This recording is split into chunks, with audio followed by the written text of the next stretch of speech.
None of us here are familiar with at least not in our normal daily lives. And if you don't do the research that I and others have done, you'll never know anything about them. I can guarantee you that. They meet in secret. They take oaths that they will submit to ritual murder if they betray those oaths. They have infiltrated every level of society, the military, and the government in all of the major nations, the important nations of the world, and most of the smaller nations. And they are, at this moment, I can assure you, in total control of everything. They are propelling the world into what they call a new world order. What they hope will be a utopia on earth for them, with us relegated to the position of mere slaves, much as the people were relegated to their positions in George Orwell's book, 1984. George Orwell was a member of British intelligence and knew what he was writing about. For I first got my glimpse into this plan when I was a member of the Office of Naval Intelligence. And British intelligence and the intelligence agencies of the United States of America are both working closely together to bring this about. And I will prove that to you tonight. I found it intriguing in my research that in most, if not all, primitive societies, all of the adults are members. They're usually separated into male and female groups. The male usually dominates the culture. Surprisingly, this exactly resembles many civilized secret societies, in which they profess to want to give women rights, but in actual practice, they never, ever do. This could only mean that the society is working not against established authority, but is the established authority. In fact, this would tend to remove any validity of any argument that all secret associations are dedicated to the destruction of properly constituted authority. How can they be if they are it? This can only apply, of course, when the secret society makes up the majority or entirety of any people which it affects. Only a very few fall into this category. For those of us here, except for maybe one or two members of these secret societies who have come to see how much we really know and how much of it we are really telling to you, we're left out of this cycle. The actual religion is as old as man. And it began on the first sunrise when the first man opened his eyes on this earth and saw the sun rise up and spread warmth across his body. And he could see, and he could act, and he could run from the wild animals because he could see them far away. He could take care not to step into danger. But then something happened. The sun went down and sank and died. And man was then confronted with the forces of darkness.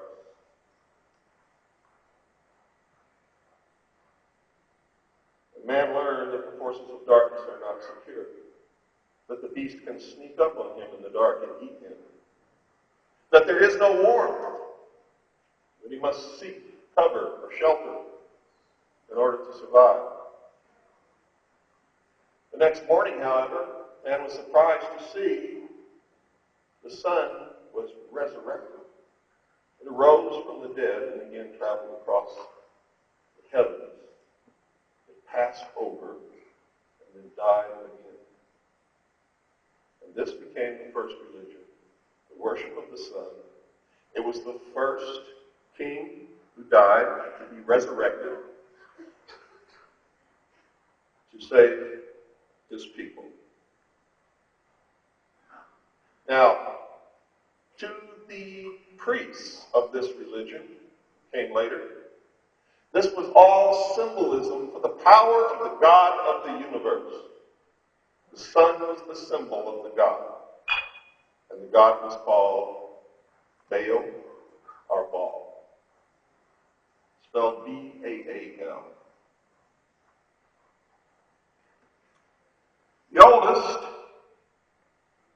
name amongst the people for this order was the brotherhood of the snake, also called the brotherhood of the dragon. And it still exists under many different names and many different occupations, some seemingly opposing the other. But they're all the same. They control people with the Hegelian philosophy of political conflict resolution, thesis, synthesis. They find the synthesis first, what they want, and then they create the two forces that oppose each other that they know beforehand will create and bring about the synthesis. People think it all happened by accident. The Brotherhood of the Snake is devoted to guarding the secrets of the ages. They conceal the truth from the people and have been hoarding and guarding secret technology since the beginning of man. And they're devoted to the recognition of Lucifer as the one and only true God. Now let me make something clear here. They don't really believe that Lucifer is God. They deal in symbology, and they heap layers of symbology upon symbology so it is difficult to penetrate to the truth. Lucifer is the symbol of the Luciferian philosophy, which is this. Man was held prisoner in the Garden of Eden by an unjust and vindictive God, and he was set free from the bonds of ignorance by Satan on the orders of Lucifer. Some say they're the same. Doesn't matter what you believe. This is their story. I'm going to tell it the way they believe it. They set man free with the gift of intellect, and through the use of the gift of intellect, man himself will become God. Lucifer is the symbol of the intellect, the brain, Baphomet. That's what the Templars truly worshipped. They didn't worship the skull. The skull was the symbol, the receptacle of the brain, the intellect. It is pure humanism. They were also the first communists. And communists came from them. And our enemy was never communism. Our enemy has always been the Brotherhood of the Snake.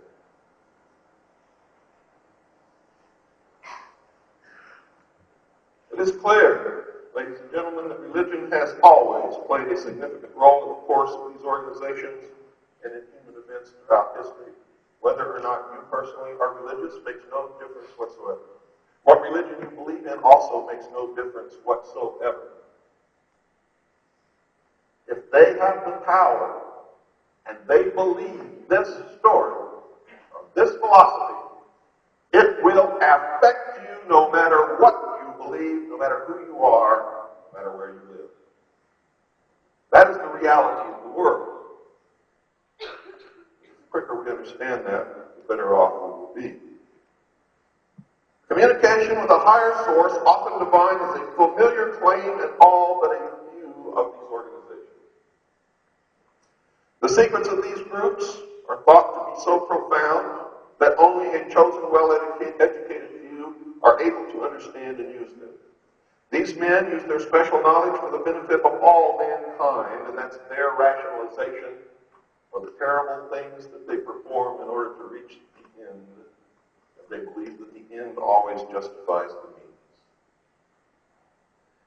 How are we to know what their end is? Well, throughout history, it's been kept secret, but they are so confident in attaining their goal now that anyone can find out. They're not even hiding it anymore. Indeed, it cannot even be said to be a conspiracy, for the definition of a conspiracy is two or more people who meet in secret to plan or do something which they know is illegal. They don't hide it any longer.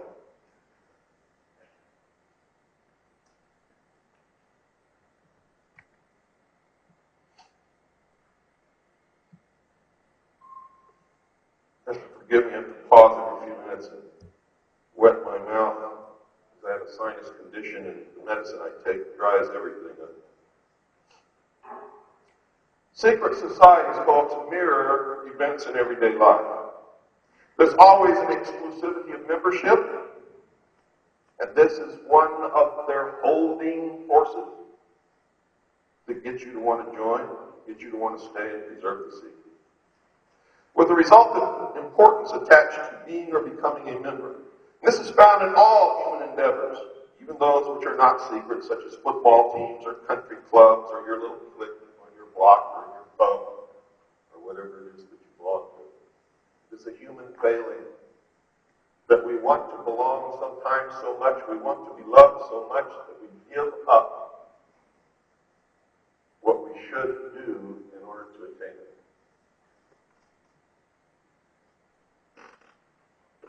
Because of this, most of the members of this exclusive secret society are insecure people. Insecure. Lacking in affection and love. And even when they find out the truth about the organization, which they don't know for a long time, they sometimes rationalize staying with it to fulfill the need to be loved. So that they will not be rejected by the friends and the brothers and sisters that they've made during the years that they've spent with this organization that has become to mean so much to them. There's the use of signs, passwords, and other tools. They deal in symbology. They flaunt the truth in front of your nose all the time, but since you cannot read their language, you interpret it in another way. And I'll show you a good example of that in one of the videotapes in just a few moments. I'll also show you that on the Great Seal of the United States. The United States of America was founded by our forefathers to create the New World Order. The state of reason almost always, different from the real reason for the society's existence, is important. It can be anything, but it's usually fraternal and is found in all pressure groups wherever people congregate. And if you ask what the purpose is, it's a fraternal organization existing for the good of the community. Why do they take oaths that say that they talk about what happens during their meetings and the secrets of the lodge, that they will be slit from their throat to their stomach, or across their throat, or across their stomach, depending upon which oath and which degree they belong to. The comradeship is especially important, and notice the word comradeship. One of their bywords is comrade, our fellow traveler. And one of the ways that they can find out if you're a member or not, they ask you, have you traveled to the east? Are you a traveler? Are you a fellow traveler? And your answer will tell them whether or not you are a member. Now, you have to understand that not only were those the passwords and bywords and secret codes of this secret organization, but they were also used by the Communist Party, which is just another branch of the same organization,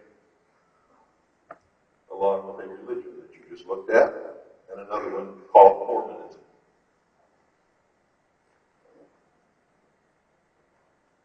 Sharing hardships or secrets has always been a special thrill to man. No one who has ever undergone the rigors of boot camp and the military service is ever likely to forget the special feeling of belonging and comradeship that was shared between the victims of the drill sergeant or company commander. Is that correct? It is with me.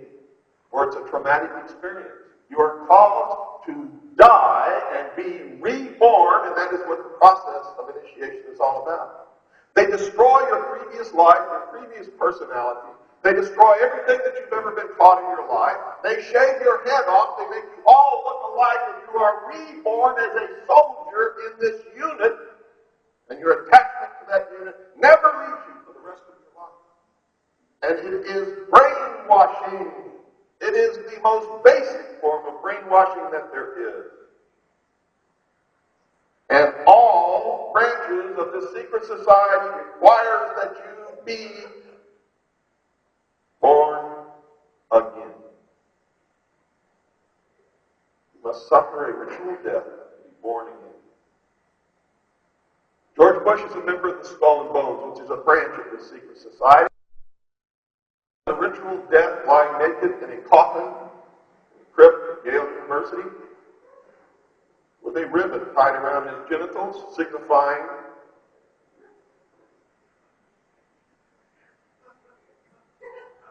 the amputation, the raising of man above the animal to the state of pure intellect. And in the ancient days, when you reached the 6th degree, this operation was actually performed. That's why you read in these books, Arthurian legends and the legends of the ancient Egyptians. There's always this account of a procession of women holding a shallow dish. One of them is carrying a spear dripping blood, and there's a reed. The reed was placed in the urethra, so that when the member was amputated, urination could still be performed until the wound healed, and the urethra would not be sealed in the healing.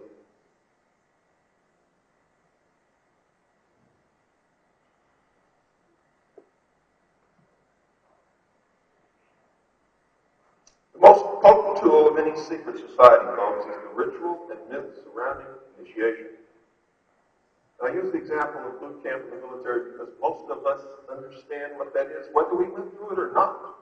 We're exposed to it, either movies or television, or from your father, or an uncle, or brother, and even many of you women in here have probably served your country in one of the branches of the military service.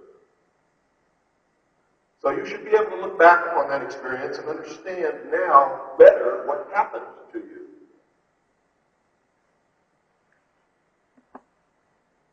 These special binding ceremonies have very deep meaning for all participants. Initiation performs several functions which make up the heart and soul of any true secret society. Like boot camp, the initiation into the armed forces of important aspects of human thought that are universally compelling are merged to train and maintain the efforts of a group of people to operate in a certain direction. Initiation bonds the members together in mysticism, and that's how they corrupt the next generation into going along with the generation that preceded them. Or to open your mouth is to give up your standing in the community.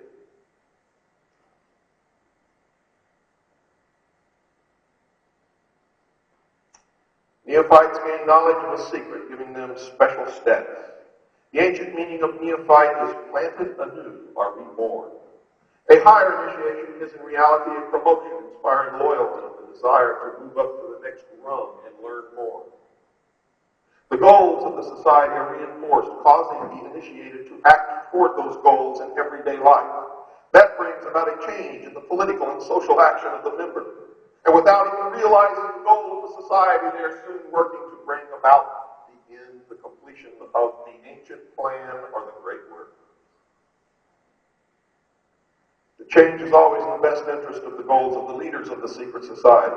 The leaders are called adepts. This can best be illustrated by the soldier trained to follow orders without thinking. The result is often the wounding or death of the soldier for the realization of the commander's goal, which may or may not be good for the overall community. Initiation is a means of rewarding ambitious men who can be trusted. You'll notice that the higher the degree of initiation, the fewer the members who possess the degree. These organizations consist always of a pyramidal structure of membership, with a whole bunch of stupid, slathering idiots down here thirsting after the secrets that they will never know, and a few adepts at the top controlling them all. Why would anyone ever join a society that they know nothing about and are told from the beginning that they will never know anything about until they go through years of degrees of initiation? And we wonder how we can be manipulated so easily. Humanity, unfortunately, is flawed. We all battle daily within us to do the right thing and the wrong thing. Often the wrong wins out. Also, unfortunately. This is not because the other members are not ambitious, but because a process of very, very careful selection is being conducted. A point is reached where no effort is good enough without a pull-up by the higher members. Most members never proceed beyond this point and never learn the real secret purpose of the group. The frozen member from that point on serves only as a part of the political power base, as indeed he has always done. You may have guessed by now that initiation is a way to determine who can and cannot be trusted, and who will be moved up to take part in the manipulation of the world. There are many methods of deciding that. I'm going to skip over those simply because they're not that important.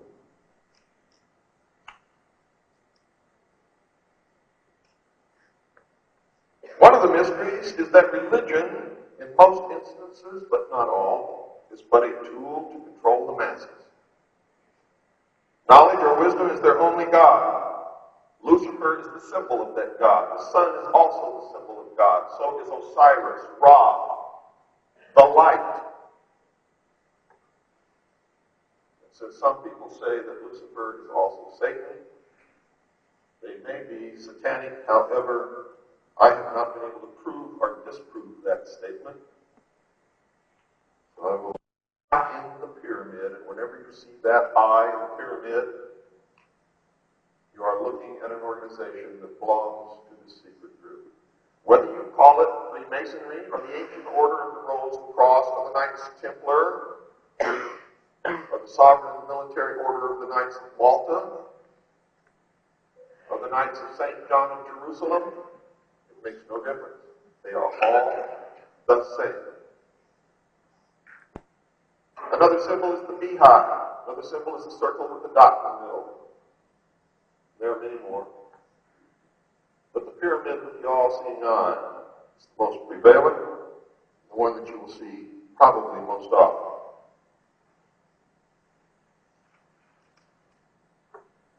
Undesirable effects of secret societies and their aura of mystery has sometimes given them the reputation for being abnormal associations, or at the very least, strange groups of people. Whenever their beliefs are those of the majority, they are no longer considered antisocial. A good example is the Christian church, which at one time was a secret society under the Roman Empire. In fact, the, quote, open, friendly, secret society, unquote, which is now the Vatican, actually ruled most, if not all, of the world at one time.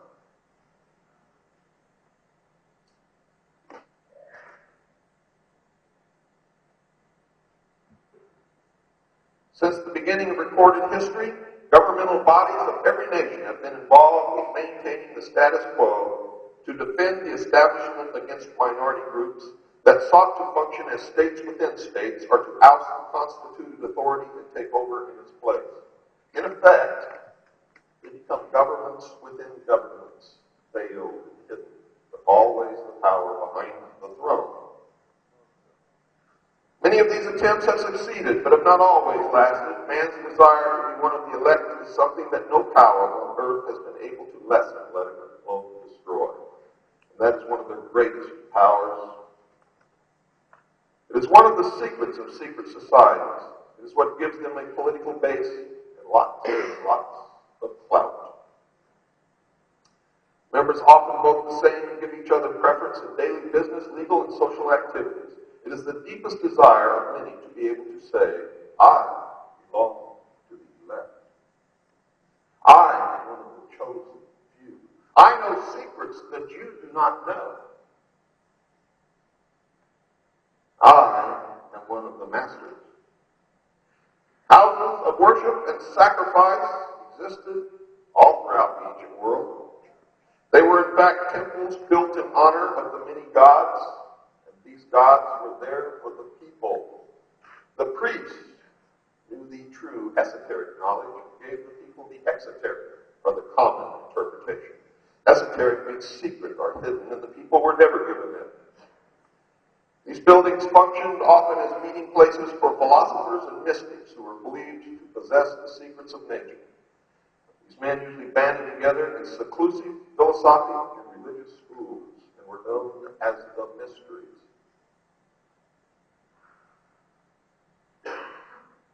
The most important of all these ancient groups is the Brotherhood of the Snake or Dragon, simply known collectively as the Mystery. The snake and dragon are symbols that represent wisdom. The father of wisdom is Lucifer, also called a light bearer. And this is where the deception begins to come in, because Christ said that he was the light. That's why so many people get confused. I am of the light, therefore I cannot be wrong. Which light? Which light are you with? And who taught you about that light? And what does it mean? Because I can guarantee you, most of us only see the exoteric interpretation, not the real meaning. And many people are following the darkness, believing that they are with the light.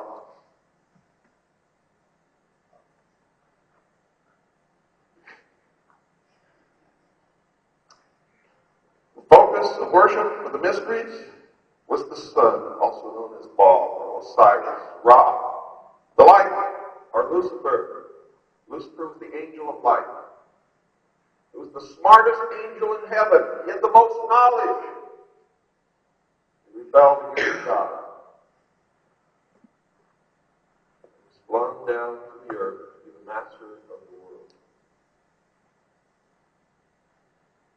The legend of the mystery schools is that a star vanished from the sky. It was called the morning star. The morning star was Lucifer. How art thou fallen from heaven, O Lucifer, son of the morning star? That was the first UFO sighting in the history of the world.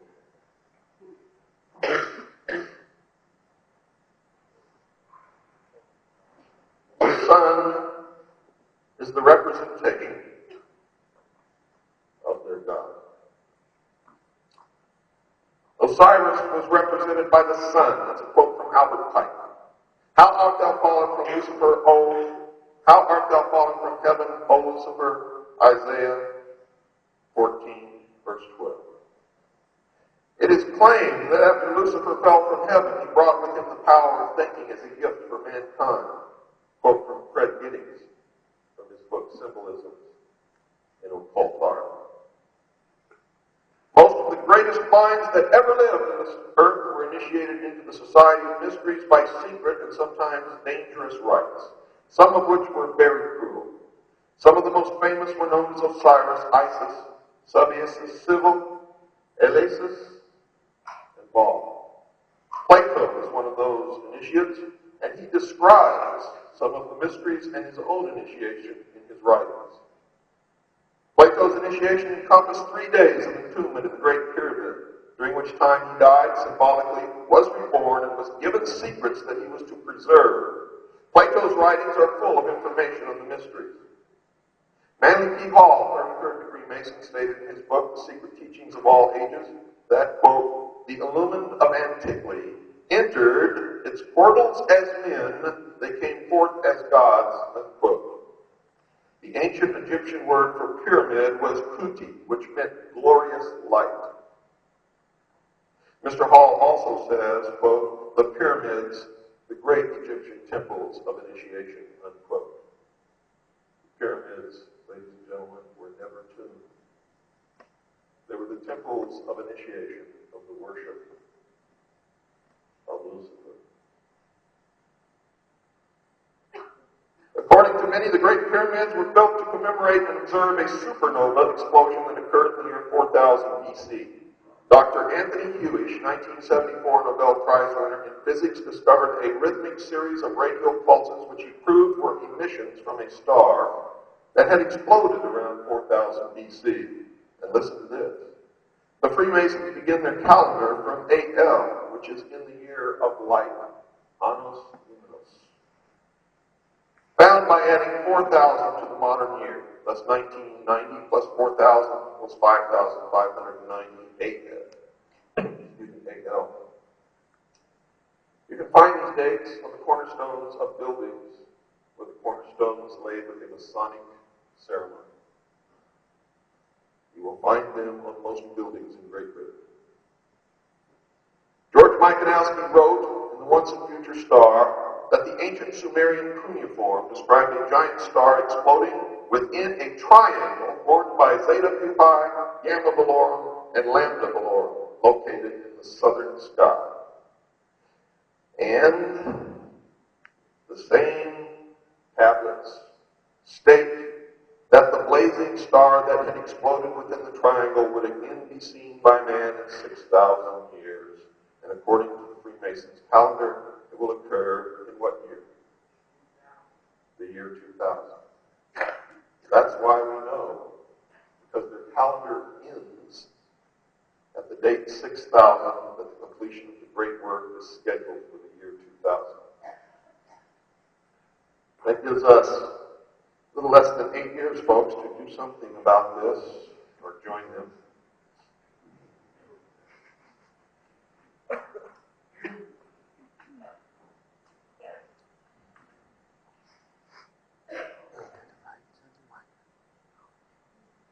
Now here's some more of their beliefs, and I'm quoting. The first one, I always quote them, so that nobody can ever accuse me of bringing false charges against this group. I tell you what they believe, I'm quoting them. The first man who bethought himself of saying, "This is mine," and found people simple enough to believe him, was the real founder of civil society. What crimes, what wars, what murders, what miseries and horrors would he have spared the human race if someone would have warned? Beware of listening to this impostor. You are lost if you forget that the fruits of the earth belong to all and the earth to no one. That's communism. Ownership of property is not peculiar to the human race. The bird has its nest. The dog has its bone that it will savagely defend. If everything were divided up today, all would be unequal again tomorrow. One man would fritter away his share. Another would double it by turning it to good account. The practical and energetic would soon be more prosperous than the idler or the wastrel. The parable of the 10 talents perfectly illustrates the difficult capacity of differing men to deal with money. And that is why we must rule with a benevolent despotism.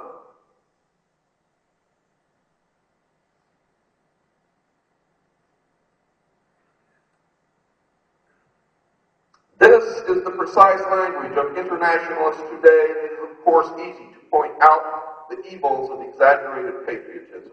But it will not be found that the man who loves his country is less able to respect foreign patriots any more than that the man who loves his family is a worse neighbor than one who cares little for his wife and children. That's a quote of Nesta Webster. It was not one of them. The Bible tells us, and the laws of nature tell us, that he who dribbles away his money does not deserve it. He who beats his wife does not deserve a wife. It is to the fittest. It is to the one who earns, who does honest labor, should reap the reward. Why should one labor to feed all?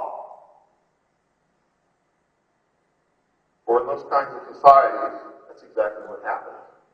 Look what happened in communism, Russia, the Soviet Union.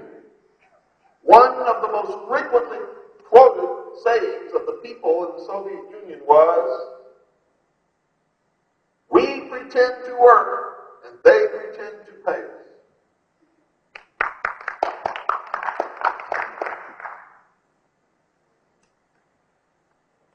So I can safely tell you, with no psychic powers whatsoever, that the New World Order will be totalitarian and socialistic in nature. Here are their tenets. Abolition of monarchies and all ordered government, except for theirs. Abolition of all private property and inheritances. Abolition of patriotism and nationalism. Abolition of family life and the institution of marriage and the establishment of communal education of children. Abolition of all religion. If you look around you in the world today, that is exactly what is taking place, folks. Exactly. They're building their world under our noses. And because they're generally right when they call us cattle who don't use their brains, Unfortunately, they're getting away with it.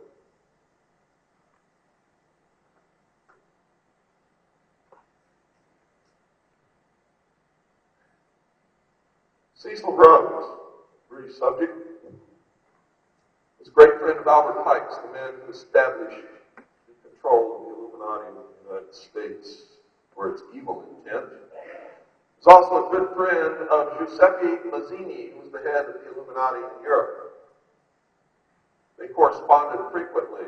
The letters between Pike and Rhodes and Mazzini used to be on display in the British Museum, and good researchers still may be able to dig them out, and they haven't buried them forever. And one of the things that Cecil Rhodes wanted to do was leave money in his will for the secret society that would bring about the New World Order. But he changed that will, realizing that he left the money in the will, and it would become public knowledge that there was going to be a New World Order, so he couldn't do that, could he? Instead, he left his fortune to Lord Rothschild to establish the things that Cecil Rhodes wanted. He wanted bright young men chosen to be trained in England to become the leaders of the New World Order. So the election that just occurred in the United States of America was no victory for us, for Bill Clinton was a Rhodes Scholar. He's also a member of the Council on Foreign Relations, the Trilateral Commission, and he's a Mason. So we just lost all the way around. All the way around. In my country, the United States of America, of a total of 1,317 American Rhodes Scholars up to 1953, and that's as far up as we're able to get it because we can't identify the positions that they all hold in. 431 held or hold positions in teachings, educational administration. Among them are 31 college presidents, 113 held government positions, 70 held positions in press and radio, and 14 were executives in foundations.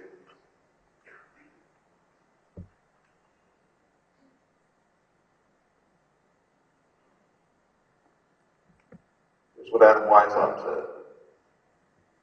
In reference to the various governmental leaders which the Illuminati had targeted for subversion, Weishaupt remarked, quote, "It is therefore our duty to surround them with the Illuminati's members, so that the profane may have no access to them.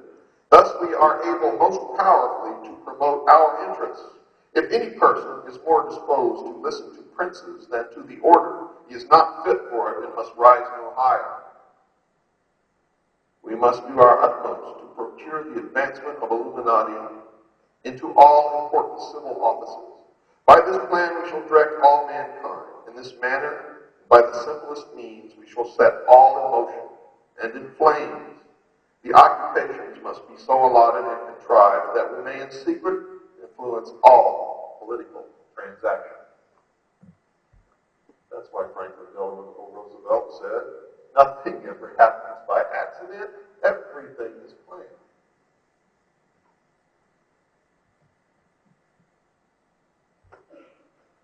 The 16th of July in 1782, they had called a secret Congress. Nesta Webster observes, quote, "What passed at this terrible Congress will never be known to the outside world, for even those men who had been drawn unwittingly into the movement and now heard for the first time the real designs of the leaders were under oath to reveal nothing. One such honest Freemason, the Comte de Berriew, a member of the Martinez Lodge at Lyons, returning from the Congress de Willemsbad, could not conceal his alarm, and when questioned on the tragic secrets he had brought back with him, replied, quote, 'I will not confide them to you. I can only tell you that all this is very much more serious than you think. The conspiracy which is being woven is so well thought out that it will be, so to speak, impossible for the monarchy and the church to escape from it.' From this time onwards, says his biographer, Costa de Beauregard, the Comte de Berriew could only speak of Freemasonry with horror." Unquote.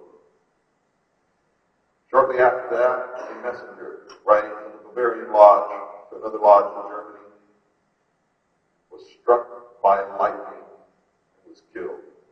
Fell off of his horse. The people people ran up and found him carrying a pouch with papers in it, which they gave to the Bavarian government.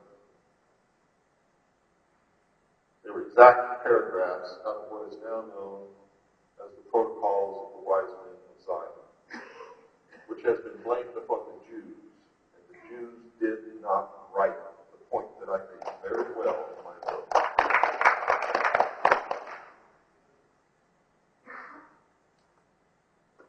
You see, folks, in the New World Order, all existing religions will be destroyed, including Judaism.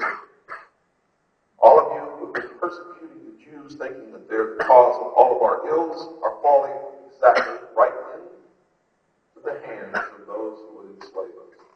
For that is how they manipulate us, and that's how they destroy us, by getting us fighting against each other. In the United States, it's blacks against whites. I never met a black man or a woman who ever sat around their kitchen table and thought seriously about coming to kill me. And I never knew any white person in the United States who ever did the same thing.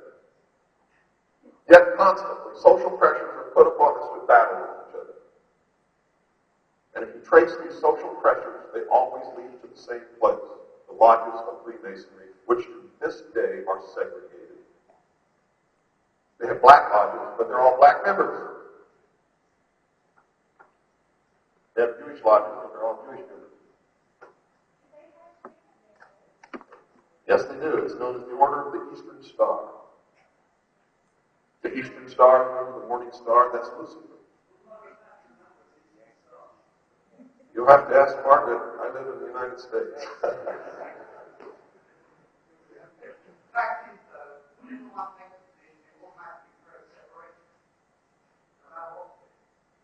Well, let's hold our questions till the end, folks. I've got a lot of ground to cover.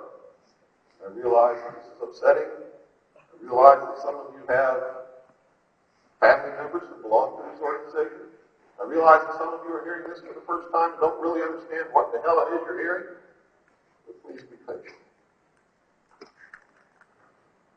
The Council on Foreign Relations Handbook of 1936 provides the following details concerning the organization's establishment by Freemasons on May the 30th, 1919. Several leading members of the delegations to the Paris Peace Conference met at the Hotel Majestic, and that's where Operation Majestic 12 comes from, the deception that is trying to convince you that aliens are here, in Paris to discuss setting up an international group which would advise their respective governments on international affairs. The U.S. was represented by General Tasker H. Bliss, Chief of Staff, United States Army, Colonel Edward M. House, Whitney H. Shepardson, Dr. James T. Shotwell, and Professor Archibald Coolidge. Great Britain was unofficially represented by Lord Robert Cecil, Lionel Curtis, Lord Eustace Percy, and Harold Timperley. It was decided at this meeting to call the proposed organization the Institute of International Affairs. Percy eventually became Pierce in the United States.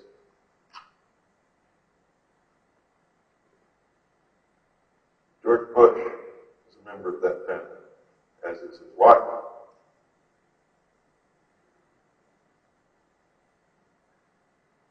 At a meeting on June 5th, 1919, the planners decided it would be best to have separate organizations cooperating with each other.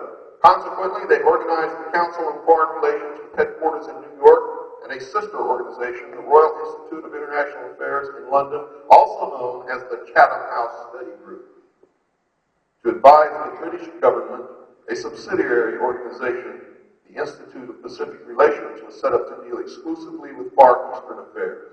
Other organizations were set up in Paris and Hamburg, the Hamburg branch being called the Institute for Auswärtige Politik, and the Paris branch being known as the Centre d'études de Politique étrangère. I'm not good at French, so I don't understand. Baron Edmond de Rothschild of France dominated the Paris Peace Conference, and each of the founders of the Royal Institute ended up being men who met Rothschild's approval. The same was true of the Council on Foreign Relations, which was not officially formed until 29th July 1921. Money came from J.P. Morgan, Bernard Baruch, Otto Kahn, Jacob Schiff, Paul Warburg, and John D. Rockefeller, amongst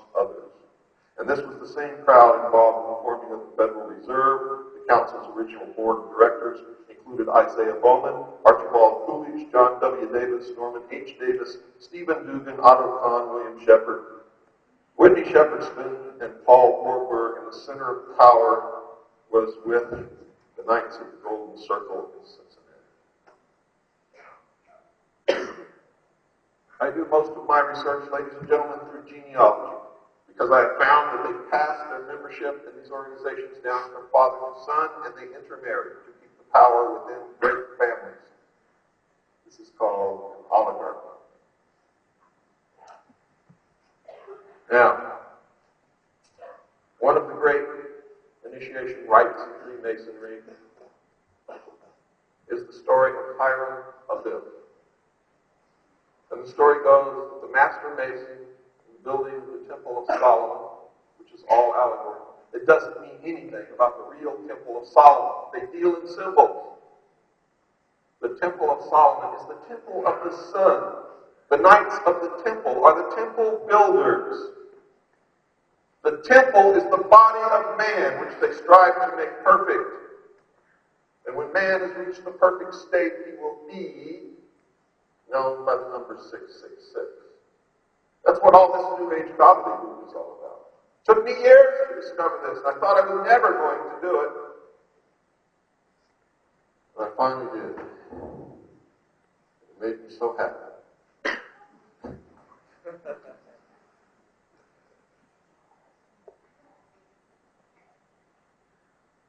Hiram Abiff, the master mason of the temple, was killed by 3 fellow craft members.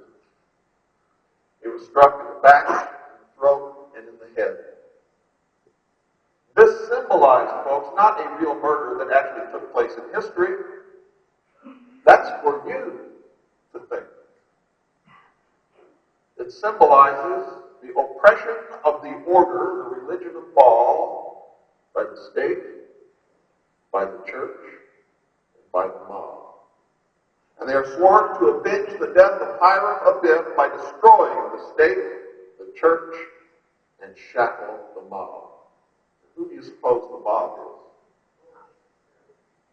is? It's you and I. They want to enslave us forever. And if we're not very careful, they are going to do it.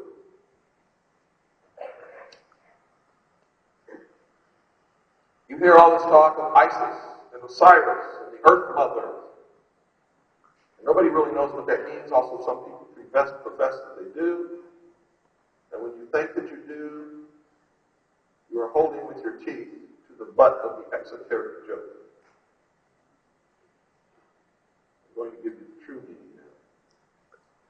The fable of Isis and Osiris, as it has descended to us in the account given by Plutarch, has not been greatly amplified by modern research. The Egyptian fragments which have been translated in recent years offer no complete account of the birth, life, death, and resurrection of Osiris, who was really who. I'm going to give you the account of the rule and death of Nimrod. Because Nimrod was Osiris.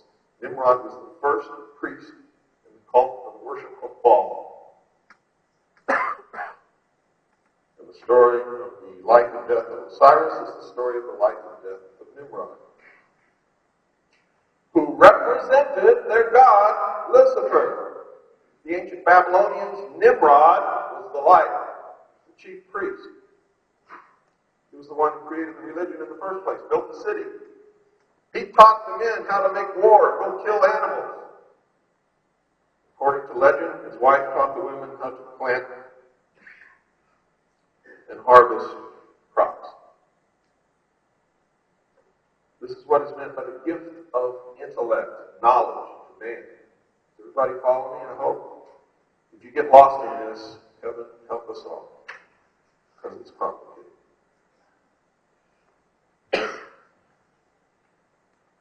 Anyway, I'm going to go over it quickly. Osiris was a great king in legend. Everybody thinks this is Egyptian, but it's Babylonian. He was a great king. He taught the men how to hunt, how to build walled cities to protect themselves from enemies and from wild beasts. His wife, Isis, in the old religion, was Astarte, taught the women how to sew and reap the harvest. The people loved Osiris, but he had a jealous brother, Typhon, also known as Set, who conspired to kill Osiris and did by building a coffin out of wood, and said that anyone, it was a beautiful box, actually, it wasn't a coffin, it was beautiful, according to the legend, it was the most beautiful box ever built. According to the legend, at one dinner party one night, Typhon set this box in the middle of this road in the room and said, anyone who can lie perfectly, fit in this box perfectly, can have it. Everyone tried, but he had built it to the exact length or height of Osiris. Osiris laid the box and fit. Quickly, being his henchman, grabbed the top of the box, put it on, nailed it down, and poured molten lead around the seams. They then took it out and buried it under a tree. This morning, you heard about the forest where we used to small. It's the same story. That's why the tree, the forest, is so important to people. Osiris, coming home, not finding her husband and brother, set out to find him. Found him, brought him back to the castle, and by magic was trying to bring him back to life. When Typhon found out that she found the coffin, they snatched the body, chopped it into 14 pieces, and scattered it over the land.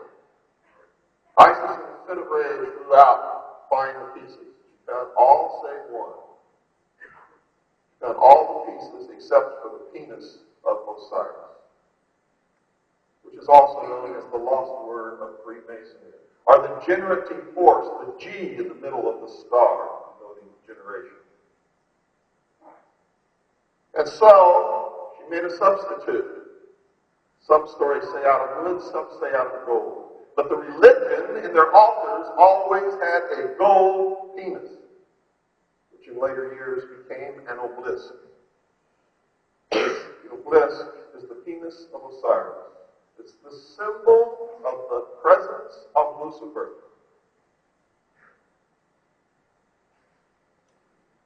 It's the lost word of Freemasonry. It's all of those things.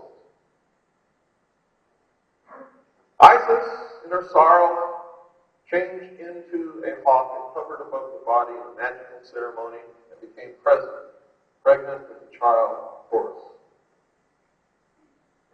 Now I'll interpret all of this for you, folks.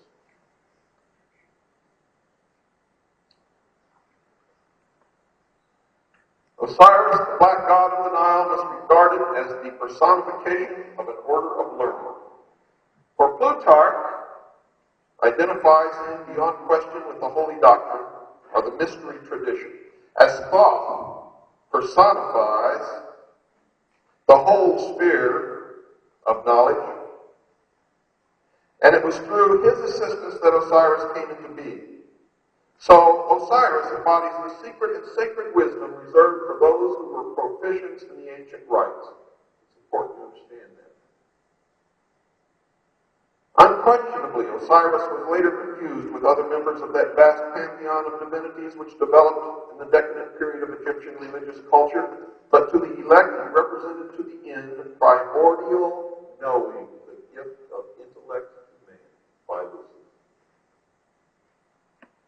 through his agent, Satan. That utter realization of truth, undefiled by intellection, unlimited by any mortal procedure, uncircumscribed by the limitation of thinking. He signified not only that divine at-one-ment with the Absolute, which is the end of all illumination, but by his life, death, and resurrection revealed the means by which mortal consciousness could achieve that end. And Osiris was symbolized also by the sun, which died in the evening, was resurrected the following morning. Thus Osiris becomes a dual symbol, being in the first place the esoteric wisdom itself, or the hidden wisdom, and in the second place the composite order of initiates through whom that tradition was perpetuated. The personality of Osiris thus typifies the institution erected by the ancients to perpetuate the deathless truths of the soul. The living head was crowned with the plumes of wisdom and power. The hands bore the scepters of the three worlds, but the body was bound with the mummy wrappings of the dead, signifying that the soul was trapped in the body, in the material world. Here we find the spirit, the living head, bound incongruously to matter, the mummified body. The soul was imprisoned in the narrow bonds of flesh. One thing is certain. Osiris represented the secret doctrine prior to that time when the omnific word was lost. Osiris is the first of the five children of Nut. He therefore corresponds with the first of five divine kings of China and the five exoterically known Diana Buddhas of Lamaism. The five children of Nut are the five continents which have appeared upon the earth and the five races which have populated these continents. Osiris is the primitive revelation of the first race. But as Isis was born upon the fourth day, we find this tradition coming into Egypt through the Atlantean mystery school, of which Isis is the symbol. And remember, Hitler and his generals believed in Atlantis also. They all belong to the same club, folks. And at the highest level of every country, they all belong to the same club, except your ruling family here, which because of the Queen Mother has refused to join. Because of that, we're going to see the monarch fall. That is what is happening now. From the reign of Osiris, we glean the following philosophical history. There was a time, the Golden Age, when truth and wisdom ruled the earth. And this aristocracy of wisdom was a benevolent despotism, or dictatorship, folks. See, they try to make it sound good, but a dictator's a dictator. I don't care what you put in front of his name. In which men were led to a nobler state of being by the firm, kindly hand of the enlightened sage. Well, go back and read about ancient Babylon, and you'll find that the king did not have any kind of a kindly hand, but firm it was, often firmly enclosing the handle of the sword, through the use of which heads rolled. This was the divine dynasty of the mythological priest kings who were qualified to govern humanity by virtue not only temporal, but by divine attributes. And there is a bloodline that has been guarded jealously by these people for centuries. It is the line of those who throughout history have claimed and have been given the divine right to rule. The symbol of this bloodline is called Jacob's Pillar, which is the stone under the coronation throne of England.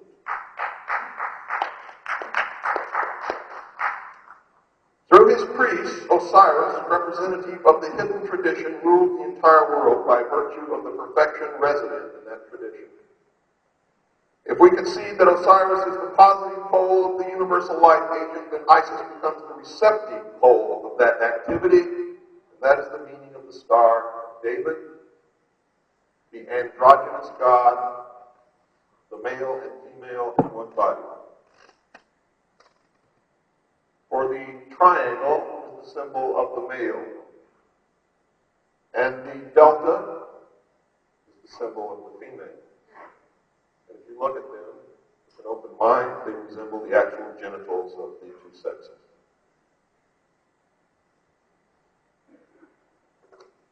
In other words, folks, Osiris is the doctrine, Isis is the church. Forget all this earth mother bullshit.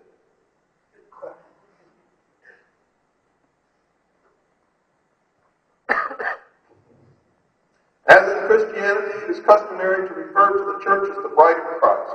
So in Egypt, the institution of the mysteries was the great mother, the consort of heaven itself. From this interpretation, we gain a deeper insight into the symbolism of the whole Osirian cycle.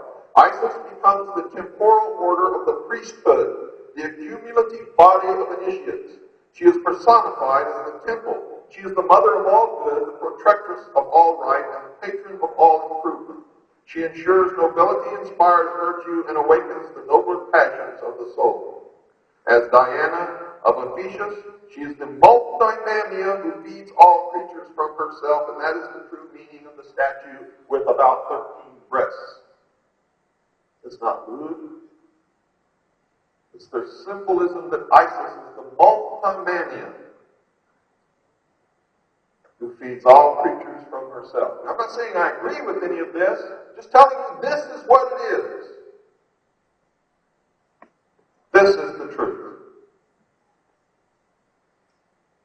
Without the truth, we can never be free. Like the moon, she shines only with the light of her sovereign sun, and that is the meaning of the sun and the moon in so many pictures and paintings that you see. It is the meaning of the crescent moon and the star. It is the meaning on the altar of Catholic churches of the boat of Isis and the disk of Osiris. And you can see this everywhere. The sun and the moon are the symbols of Isis and Osiris, the mysteries.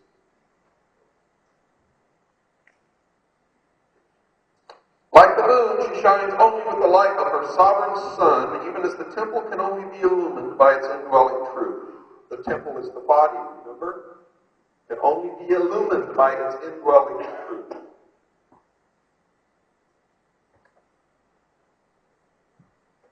Titan is the embodiment of every perversity. This is their belief. He is the negative creation, the Ahriman of Zoroastrianism. He is black magic and sorcery, the Black Brotherhood, also called the Jesuits. Nephthys, his wife, is the institution through which he manifests. He is neither a single evil nor even a sequence of ills, but an infinite diversity of them, indescribably insidious, empowered to infect the fabric of church and state.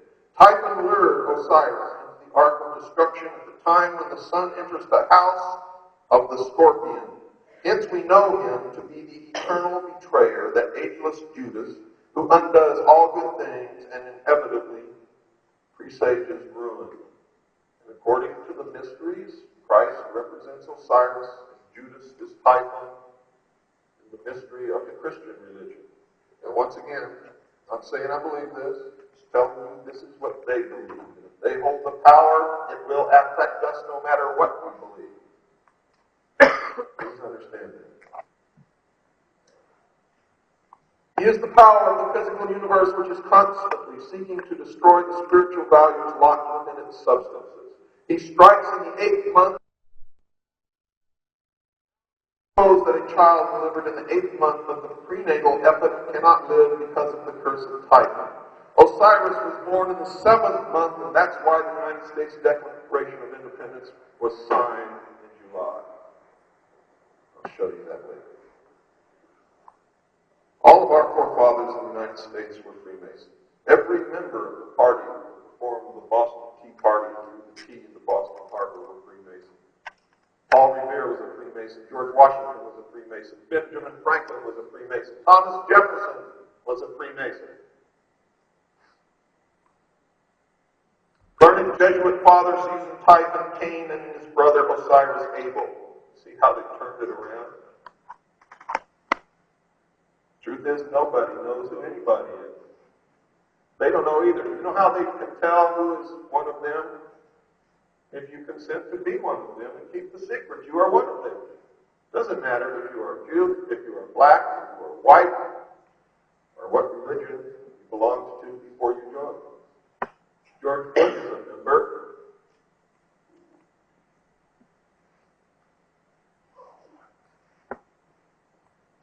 If such a parallel actually exists, then the biblical allegory is susceptible. Now, so you don't start getting antsy. This was written by a 33rd degree Freemason. Remember, I only use their words when I tell you what they read. Typhon is the desire of the few pitted against the good of the many. Again, communism. He is the spirit of dissension and discord that breaks up unity of purpose by setting factions against each other so that great issues lose the name of action. And these are the people who really do that. The desire for riches, power, and sovereignty, which is what all American citizens possess, sovereignty, by which this evil genius was obsessed, reveals the temptation by which humanity is deflected from its ultimate goal and led into the byways of sorrow and despair. Typhus, the queen of Ethiopia, and the 72 conspirators represent the three destructive powers, reserved to modern Freemasonry as the murderers of the master builder Hiram Abiff, the church, the state, and the mob. Representing ignorance, superstition, and fear, the destroyers of all good things. The advent of greed and perversion marked the end of the golden age of the Luciferian age. And when the good prince Osiris, the deeper truth, returned to his own land, he became the victim of a hideous plot. What is this mysterious chest, so beautiful in its outer appearance, but so fatal in its application? Plato, who was wise in the wisdom of the Egyptians, would have answered that it was the body that lures the soul into the sorrows of generation. If this interpretation be projected into the social sphere, the chest becomes symbolic of material organization. Witness the application of this thought to Christianity, where the pomp and glory of the outer show a vast ecclesiastical decaying mechanism that has all but destroyed the simplicity and dignity of the primitive revelation of the mysteries.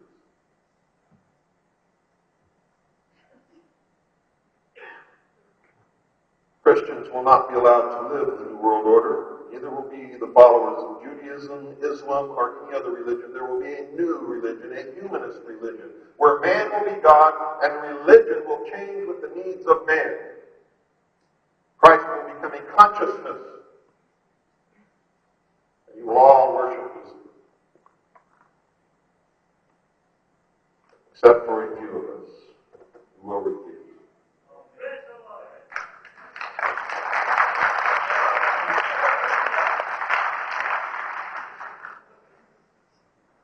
With truth dead, or at least exiled to the invisible world, material facts were superseded by opinions. Opinions bred hatreds, and men finally fought and died over notions both senseless and soulless. What's wrong with their interpretation, folks, is that every investigation, the beginning of every war, and every theft, and every destruction of a nation and peoples that were living happily, leads you right to their door. Every time. But you see, this is written by a 33rd degree Freemason who then shows this to a new initiate who believes it. They're not told the truth until they reach the 30th degree.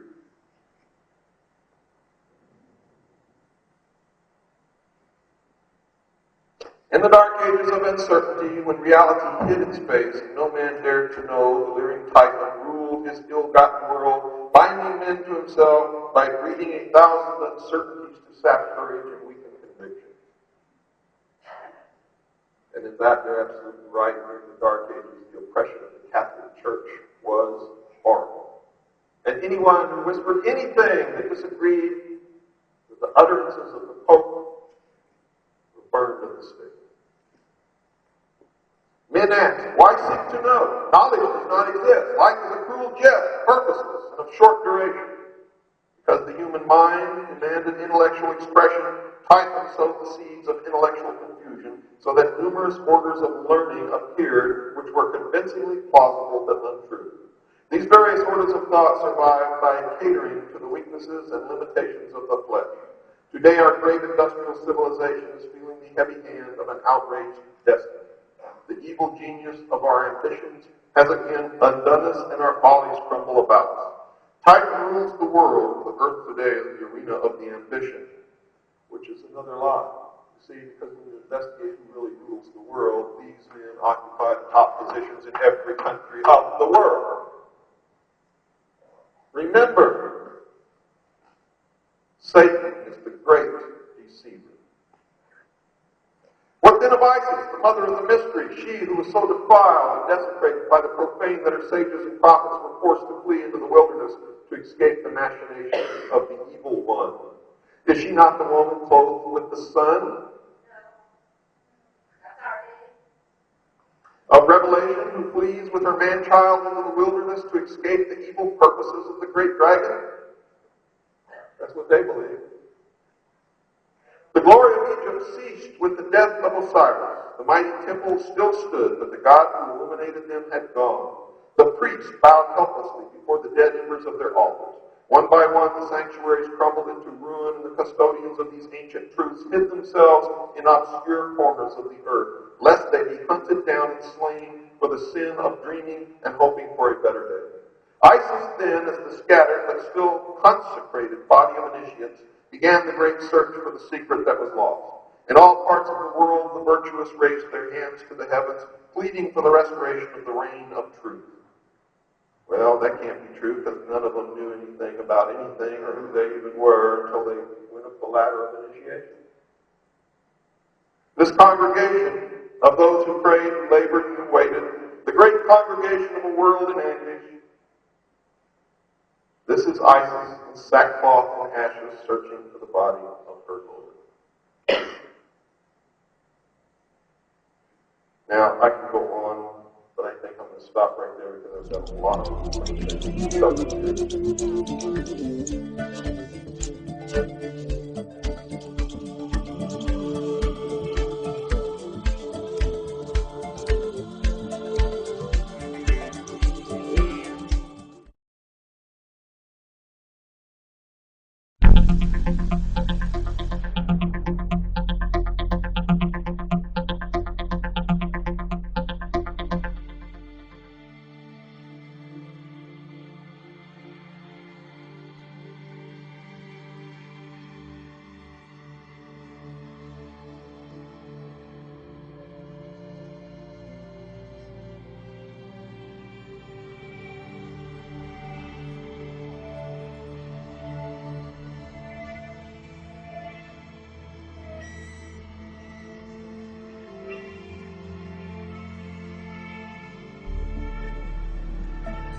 on the dollar bill, folks, there is the symbolism of why this country, my country, was founded, who founded it, and what they're all about. I'll show you that right now.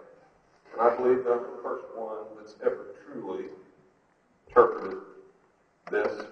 I know most of you don't have a dollar bill. The great seal is on the back, an obverse and a reverse. When you hand this down, you can pass it around and look at it while I'm talking. Unfortunately, I don't have 1,000, I can give it to you. Just pass it around so you can see what I'm talking about. And don't worry about giving it back to me. It's not worth it.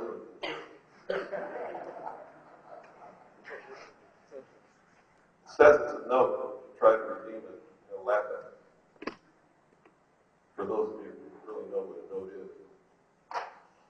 On the obverse of the front of the Great Seal of the United States, you'll see an eagle. In the beginning, it was a phoenix bird. The phoenix is the symbol of the sun. It's also the symbol of death and resurrection. The phoenix is also the symbol of the New World Order rising from the ashes of the old, as in the Phoenix Journals. You'll see that this eagle has a crest upon its chest with 13 bars and 13 stripes. That is the symbol that the vital organs, the secrets, are protected. 13 is the number also of the phoenix. It is the number of death and resurrection. It is the number of Christ, of Osiris, of Nimrod. And if it's an unlucky number, then the United States of America is the only most unlucky country that's ever been born upon this earth, because everything here is 13. In its beak, you'll see a ribbon that says E pluribus unum. Out of many, one, and they don't mean states. You'll count in the left wing 32 feathers, the highest degree in the Scottish Rite of Freemasonry. In the right wing, you'll count 33, the meritorious degree granted only to those who help the furtherance of the plan and the completion of the great work. It's an honorary, meritorious degree. You'll see 9 tail feathers representing the 9 hidden supervisors. You see that also in the ancient Order of the Rose and Cross, 9 founding members. The Ascended Master. Remember, they always claim communication with a higher order. In the left talon, you will see 13 arrows, which denote aim, purpose, and, if necessary, death to those who oppose. In the right, an olive branch with 13 leaves and 13 olives, symbolizing that they are bearing fruit finally. And that they would rather do it peacefully by deception. Or have you ever eaten the fruit of the olive tree? It doesn't taste good, folks, unless it goes through a long treatment. Above the head of the eagle, you will see a glory, in which is the symbol of the androgynous god of the mystery schools, Lucifer. Now, this is not the symbol of the Jews. This is an ancient symbol. The Jews did not even adopt this symbol until the 17th century. It was not the seal of Solomon ever. Ever. You will see 13 stars, 5-pointed, representing the feminine, which make up a 6-pointed star representing the masculine. And they're together. You can also draw the male and the female parts, symbolizing positive, negative, good and evil, male and female. And around the outside, you can count 14 little puffs of clouds representing the 14 parts of Osiris that were chopped up and scattered over the land. On the reverse of the Great Seal, the first thing you'll notice at the top is Annuit Septus. According to the Freemasons and the dictionary and all of that stuff, Annuit Septus means he approves of our work. He who? Well, to them it's Lucifer. Everybody else has always thought it was God. But a more literal translation of this Latin, Annuit Septus, means announcing the birth of. And underneath it says, Novus Ordo Seclorum, which means literally translated, new order of the ages or new world order. Secular is also used to mean worldly. Seclorum is intentionally spelled wrong so that exactly 39 letters come out, adding the letters at the bottom course of the pyramid, which make up the Roman numerals denoting 1776. Also the year the Illuminati was founded in Bavaria by Adam Weishaupt, who was a Jesuit.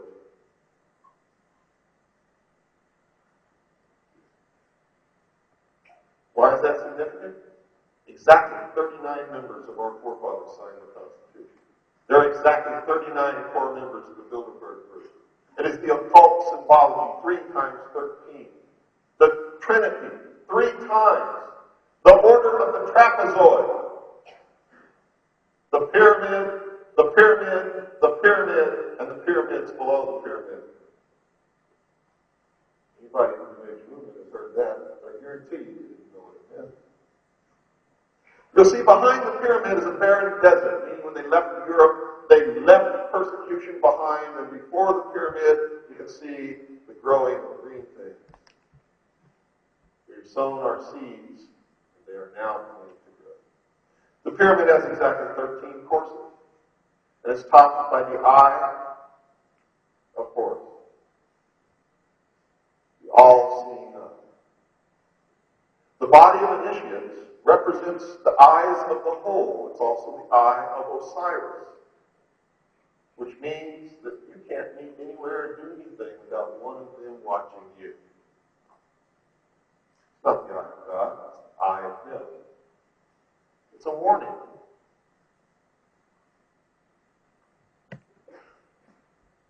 Now, the order of the trapezoid is It's those who believe, I'll put it the very easiest way that you will all understand it. Every action is an equal but opposite reaction. It's the law of the universe. It's one of the first laws of physics. Right? Everybody understand how that works? They believe that creation begins with a thought and can become real, material, really here, in action, thought, desire, action. The three legs of the pyramid is why the triangle is so important to the mystery. Thought, desire, action. The Trinity. Astartes, Nimrod. The priesthood were the children. Osiris, Isis, Horus, the child. The body of initiates. Father, Son, Holy Ghost. Throughout history, every religion has had a Trinity at the top. Thought, desire, action is creation. This is what they believe.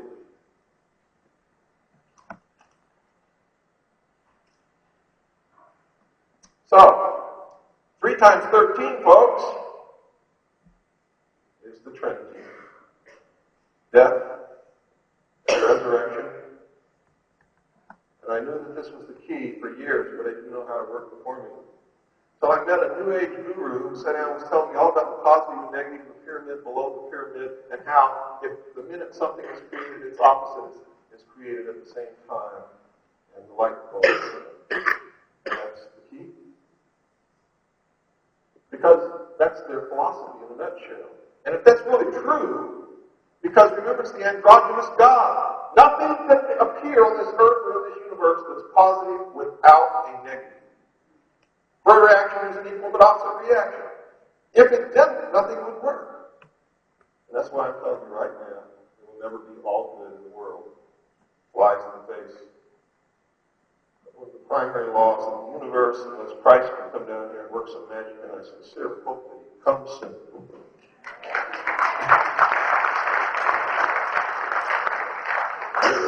So, I knew that now my Trinity here had to have a pyramid below the pyramid, so I did it.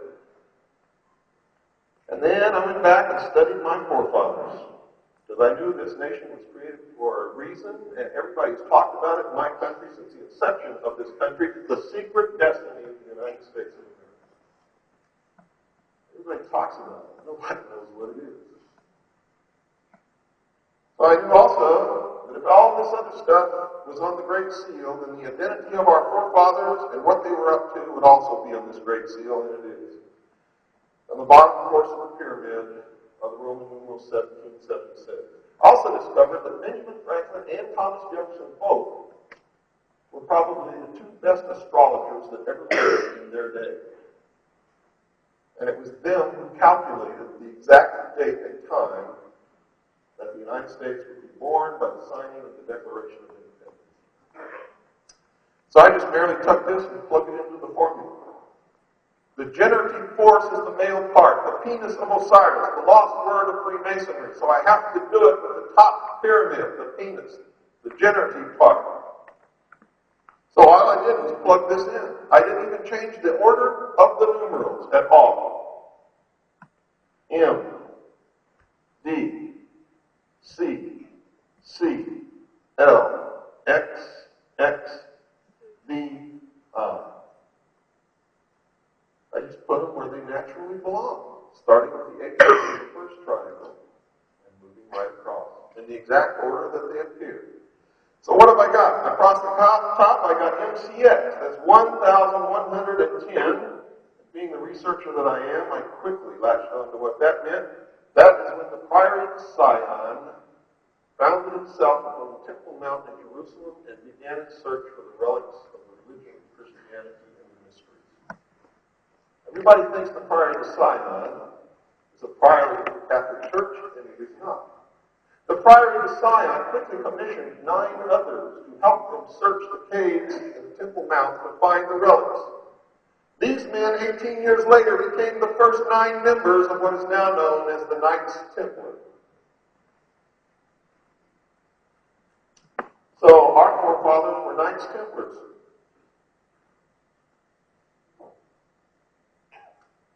And they founded this country for this reason, folks. We'll do the bottom one. DC is 600. LX is 60. EI is 6. The United States of America was founded to bring the Antichrist into the world.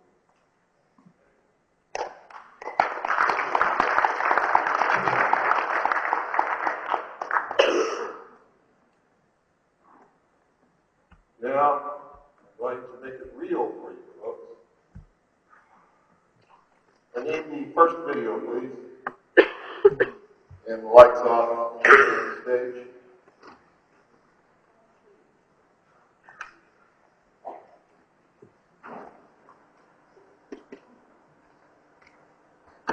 Believe me, I'm not pleased by any of this.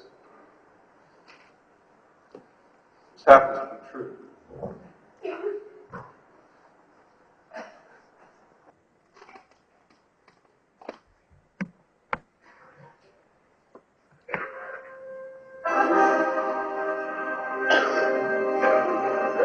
Cyrus riding across the heavens with the boat of Isis.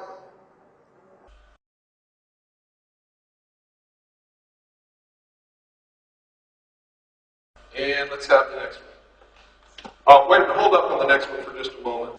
Folks, what I'm going to show you now is startling. It's the first time anybody in the world has ever seen it. Anybody.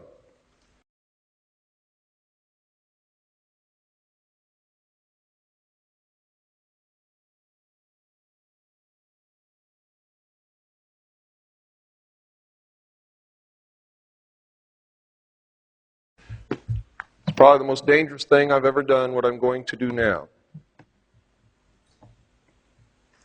Dealey Plaza in Dallas, Texas is on the 33rd parallel. It is in the shape of a pyramid, the eye being the underpass going under the railroad bridge. In Dealey Plaza are the four quarters of a Celtic temple and an obelisk dedicated to the location of the first Masonic Lodge in Texas.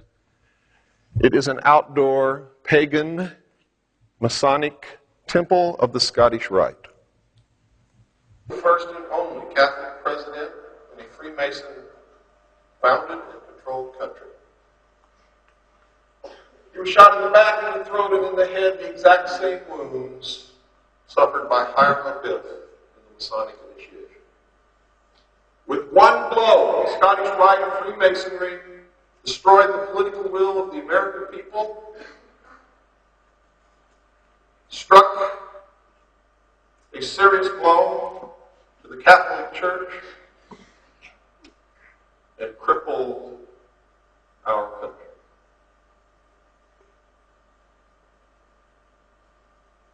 And what you're going to see here is the first time that anyone has ever acknowledged that. They never show you what's in Dealey Plaza, and I didn't know myself until I went. And after all my research, I went to Dealey Plaza, and I was standing in the middle of a pagan temple, the Scottish Rite of Freemasonry, and tears came to my eyes. At the 33rd degree, right down the wall. That's correct. If you look into history, you'll find that many, many famous assassinations have occurred on the 33rd degree. The 33rd parallel is a symbolic number of Freemasonry. It means the completion of the great work. Some more step toward the completion of the great work. Okay, will you roll the tape, please?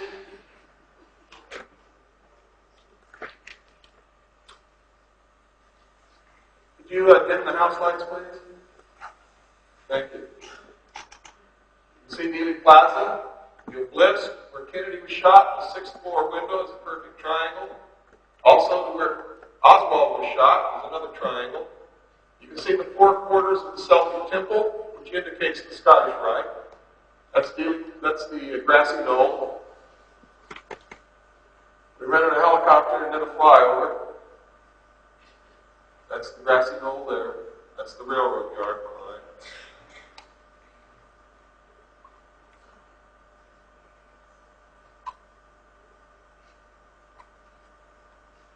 This is the corner of Main and Houston. Kennedy came down Main, turned right, and went that way on Houston Street. They were supposed to go directly down Main Street through the center of the triangle, but the 33rd parallel is up on the hill. 33rd, green 3 to 6. 6th floor window. And there's another combination of 2 3s, which makes the third 6. There's the obelisk, the penis of Osiris, crowned with a flame representing the light of Lucifer. It also represents knowledge, the intellect, primordial knowing.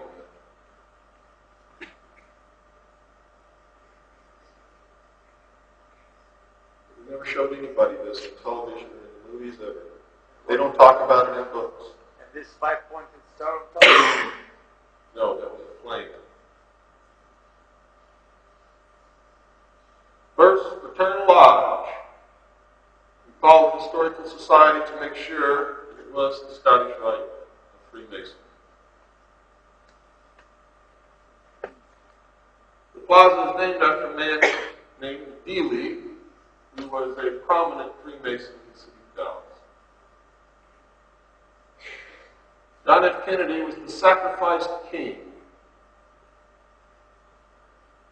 His blood was spilled on the altar of an outdoor temple. Why noon? The god is the sun as it reaches its highest point and has its greatest power at noon.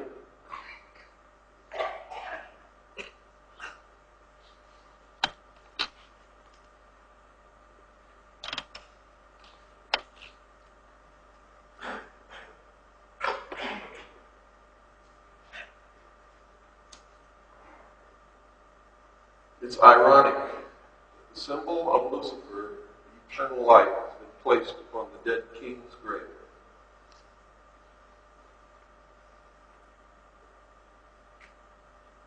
What a victory!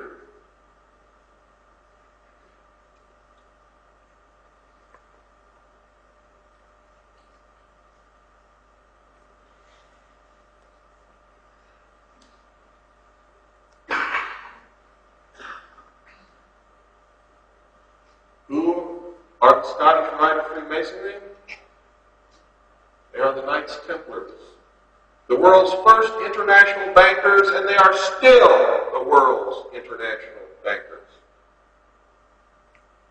They never lost a penny of it. The King of France, when he rounded up the Templars in France, didn't get a penny.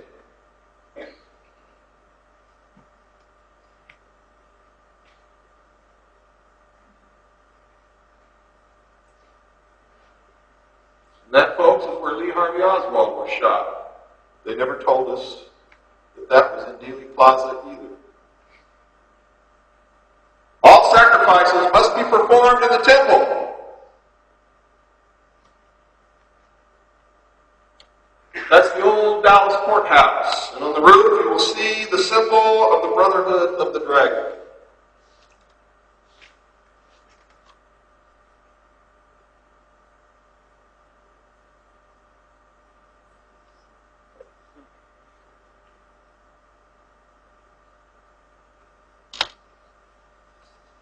Now, I assure you, I did not build Dealey Plaza just to come here and show you this film. But someone will accuse me of that. Right, Eustace? This is the reflecting pool. And you see the pyramid, beneath the pyramid, the positive and the negative. And at that time of day, I was standing in direct line with the obelisk and the 6th floor window, and the reflection points directly to the 6th floor window. It was amazing to watch all these people walking around there not understanding what it was that they were staring at. You see how arrogant these people are? Their arrogance is overwhelming. They have no fear of us.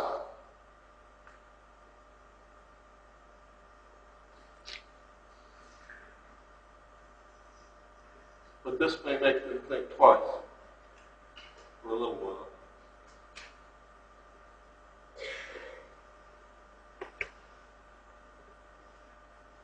This is behind the grassy knoll. I can guarantee you Kennedy was not shot from behind the grassy knoll. I've stood at that fence and watched the cars go by. It is the worst place an assassin could ever choose. Especially, as they all describe, the man back there having a scope on his rifle. Now, if you're a marksman and you realize how close that road is to the fence, and you try to shoot somebody coming from left to right, directly across in front of you, that close, using a scope, and you tell me that you're a good assassin or a marksman, I'll tell you you're out of your mind. But somebody was back there making noise like a gun. I don't know if it's firecrackers, or bullets, or blanks, or what. But whoever was behind that knoll making the noise was not the person who was to kill Kitty, or that killed Kitty, as you will see. This is from the corner. All kinds of things. You know, they all show us the grassy knoll and tell us there was a gunman up there, but they never take you behind the grassy knoll with a camera to show you how impossible it is to kill a president from that position. But that's what they want us to believe, because we'll never get at the real answer if we don't, or if we do. And remember, on the day Kennedy was shot, there was people all over there. All over there, just like them. Probably more people.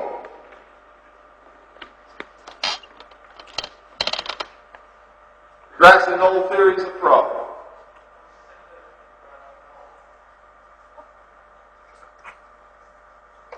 We found these two storm drains. And the one on the right, there was no hole to look out of, so we looked out the one on the left. It's certainly a better position than the grassy knoll. The one on the right would have been much better. And down below on the one on the right, both connected by a big culvert between the two, is a manhole cover that disappears into the sewage system of the city. We know that some shots came from the front. And we don't even know if that's the place. We just know that the grassy knoll is an insane place where an assassin can intend to shoot someone if he wants to be successful.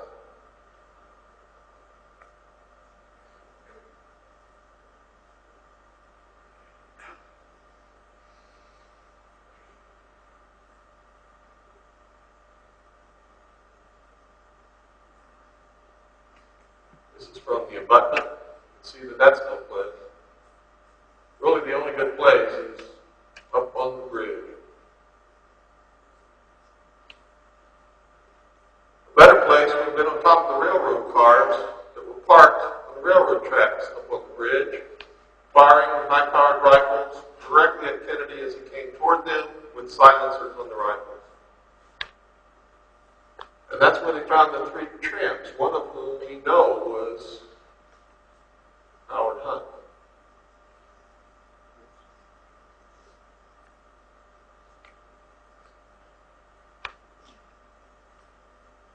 We found those three tramps in the railroad cars.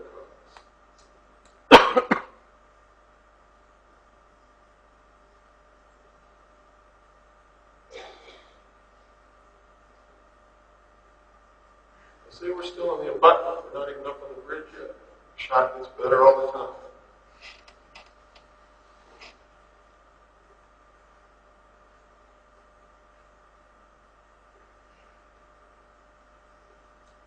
Now we're on the bridge.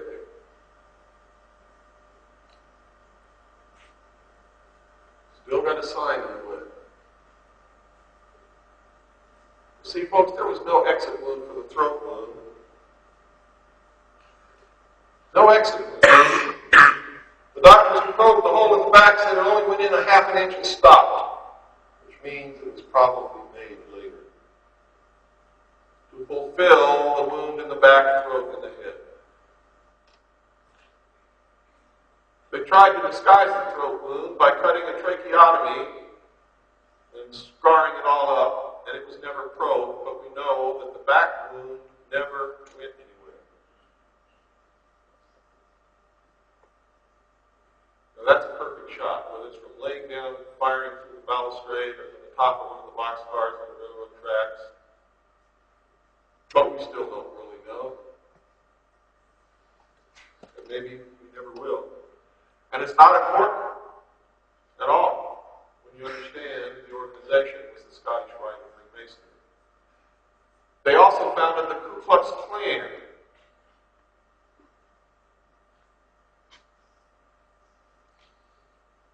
And Kennedy was in the process of granting equal civil rights to blacks in America.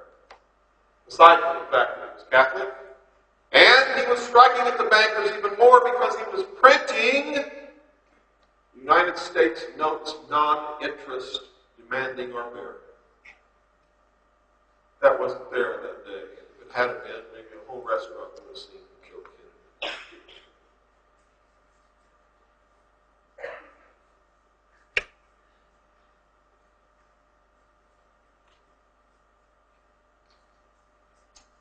Look at the pyramid above that building. It's been erected since, but it's a direct line with the center of the bridge and Elm Street. Which in the case of the pyramids, folks, very seldom ever an accident where they're placed.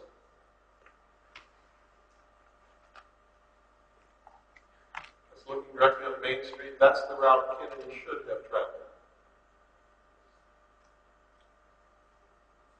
That would have been a good position to fire Kennedy on Elm Street. So would the building to the left.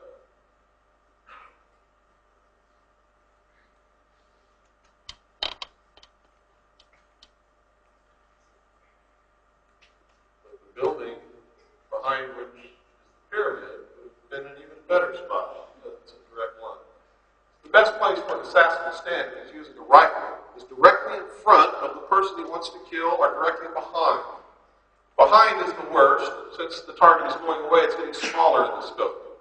If you're in front, as the target comes toward you, it gets larger in the scope. If you're on the side, the target's going by you so fast, looking through a scope, you'll probably be lucky if you even see the target, much less get the crosshairs on it at that close of a distance to the grassy knoll. Next best to directly in front or in back would be an oblique angle.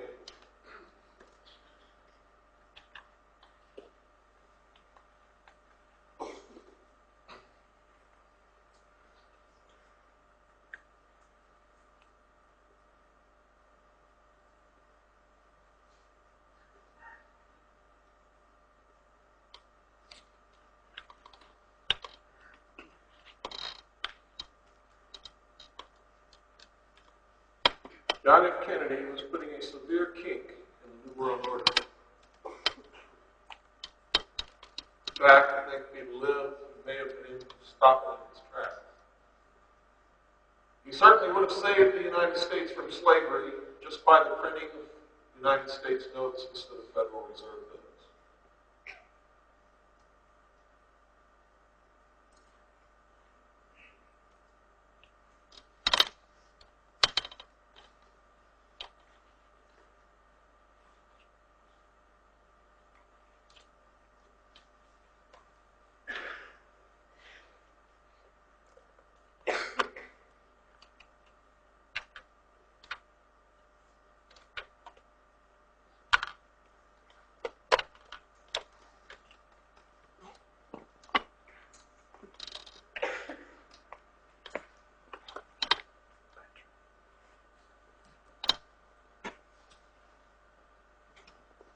Your eyes on the driver. This is the real speed of the motorcade. On most films that you see, it's speeded up much faster than this. Watch the driver, folks. Don't look at Kennedy, watch the driver.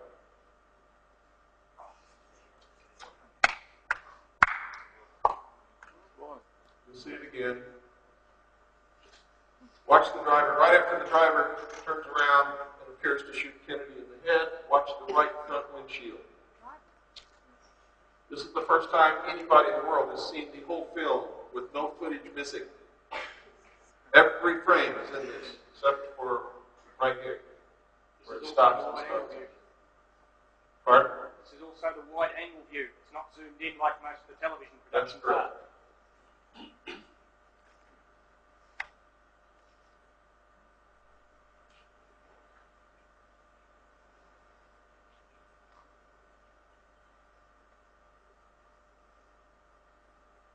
This is at 1/4 speed.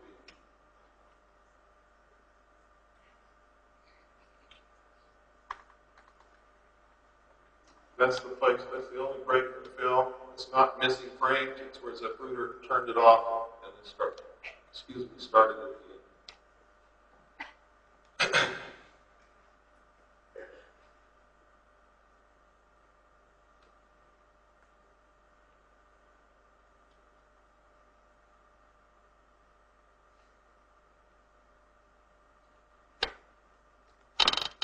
Some of you who have good eyes and quick minds will see all kinds of things that were never shown to you before.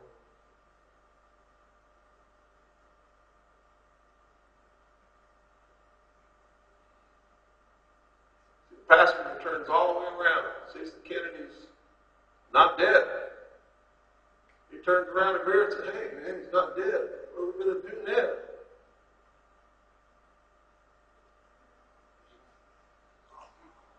And that's what they did then.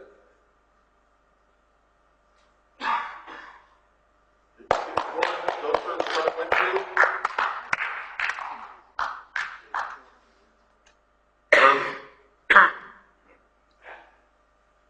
Now, Jackie is not grabbing brains off the back of the car. There's nothing back there. Absolutely nothing. We put this on the computer, blown it up, examined it pixel by pixel. There's no wound to the back of Kennedy's head. We've examined it pixel by pixel. His hair is even messed up on the back of his head. He was hit by an exploding shell which blew the whole right front of his head up. Look at the car. Stopped, blocking the motorcade underneath the overpass, and it doesn't move until Kennedy's limousine almost runs into it. That was to make sure that he didn't escape without being thoroughly creamed.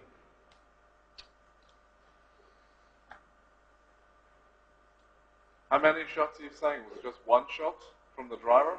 Well, shots all over the place. You'll see. Just be patient, folks. Sorry. There's also a sound version. With sound. There's what appears to be a man in a hat holding a rifle in the bushes. Although I must tell you, it could be just the play of light and leaves. No one knows. There's no way to know unless somebody was to come forth and confess it.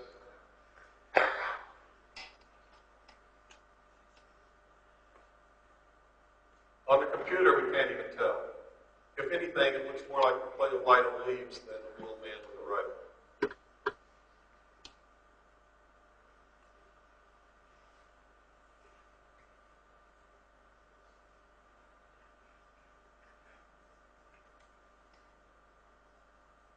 Now, this is the front seat of the car. You're going to see some remarkable things here. Blew it up, focus on the front seat to see what these guys are doing. And we see that Kellerman, the passenger, is turned around looking at Kennedy. And you'll see that something has happened to the windshield. It's been brushed. You can also see a bullet hit the top of the chrome. In fact, we just did the last two frames. Top of the chrome, the center of the windshield was hit by a bullet. Or it appeared to be a bullet.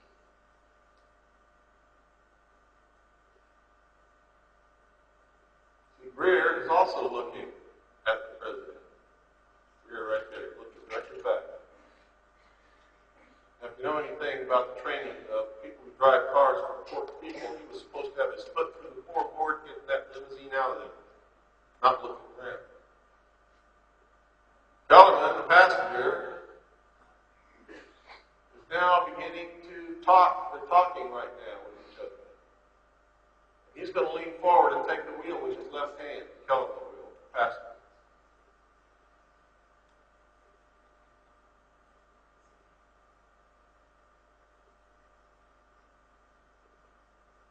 Now notice also that Kellerman's head is in the shade, but he has a big reflection on the top of his head, which is impossible to have because there's no sunlight hitting his head there. And on the computer, we found that they've literally scraped the emulsion off the film to hide what it is that's happening in the front seat. They brushed over the window, and they brushed all in here.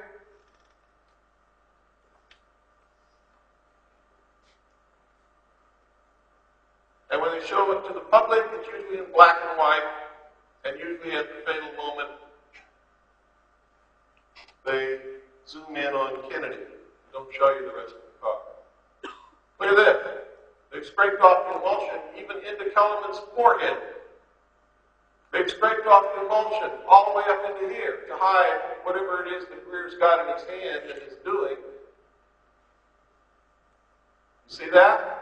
See how the emulsion's been removed? These are not reflections, folks.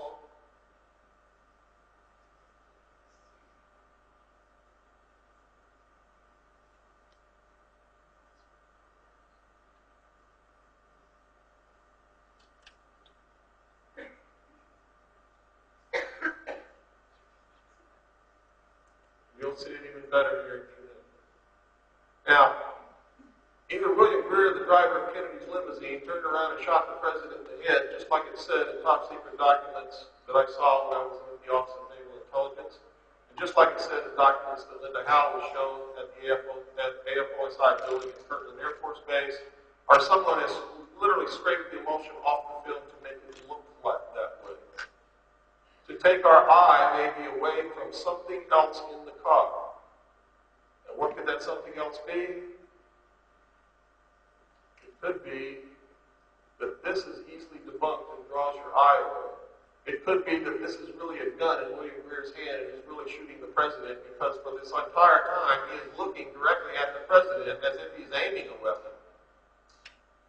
But if you look here, you'll see that there's an arm with something in it, something in the hand coming across the back of the seat.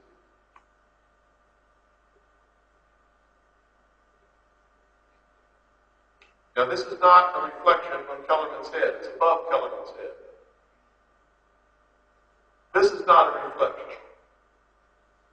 A reflection on a dark suit cannot ever be as bright as or brighter than reflections on glass and chrome, and this is, which indicates that the emulsion has been removed from the film. How do I know this?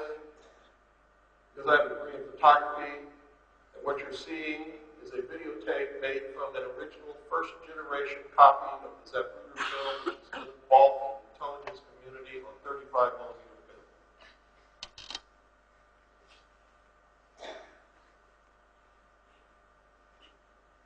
See the bullet hit the chrome right there? See the splatter? There's also a dent in the chrome on the top of the windshield.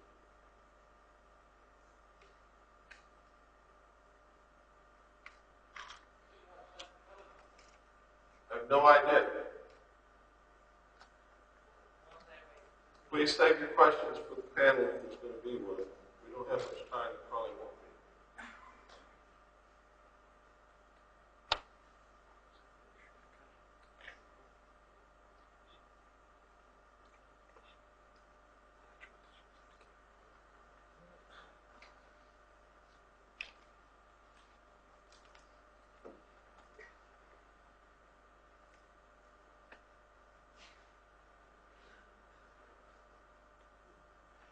Now they're both ducking down.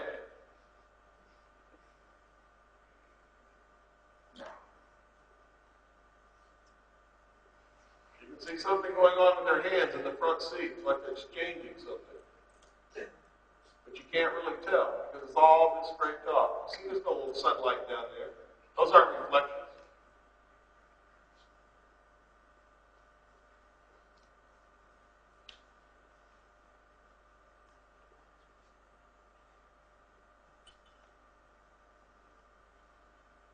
Watch right here, folks.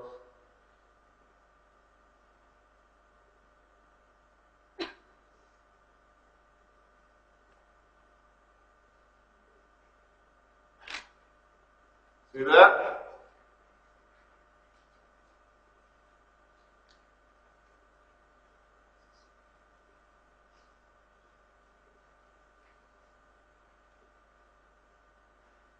See all this?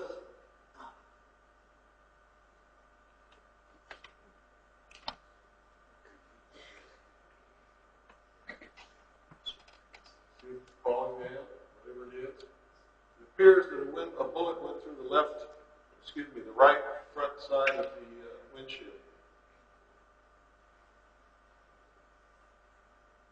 But when you really begin to understand how much this film has been doctored to deceive us, you'll understand that this film is no longer useful for anything except to prove that there definitely was a conspiracy because the film has been doctored to hide what really happened from the public. And nobody's ever known that before. And nobody's ever told us, including all these so-called photo experts,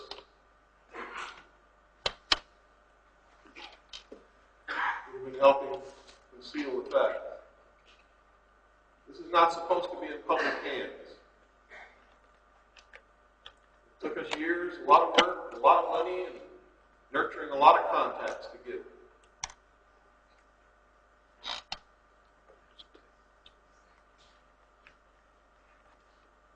Now you see what really happens to Kennedy's head.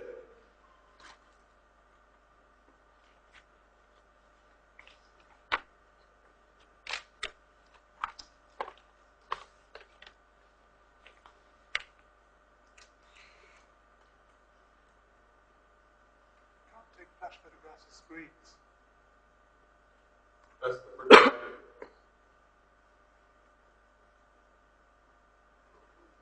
See that? It hit him on the front of the head and exploded. It didn't act like a normal bullet. Like a mini bazooka. And you can see all the sprays went up and back. And you can see that the whole right front of his head is laid open. And there is nothing on the back of his head. No head missing, no hair missing. The hair isn't even messed up. They've been feeding us nothing but lies. And there you can see where they've doctored the film to hide a hand and something and an arm. See the cuff? Now here's Conley's arm right here. Remember, you're seeing these frames for a long time. If we ran at the normal speed, you wouldn't even have time to notice anything in these frames. Nothing at all.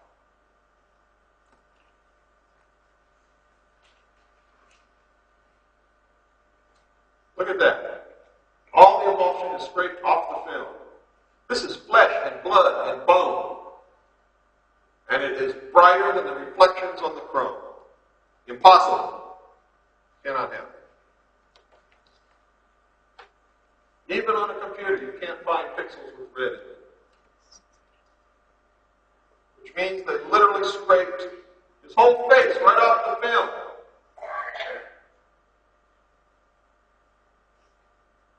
We will never know from the Zapruder film what really happened, except one thing is absolutely positive. For the first time in history, we can prove conspiracy. And it can only been done by two groups. Either the National Photographic Laboratory and the intelligence community in Washington, D.C., who took the film from Abraham Zapruder, or Time Life, who purchased it from Abraham Zapruder. And whoever did it was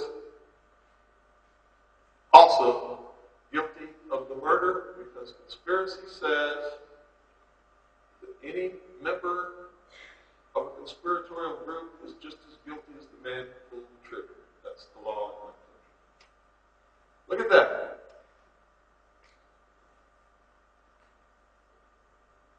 Here's her head in the sun. You can see detail in the hair.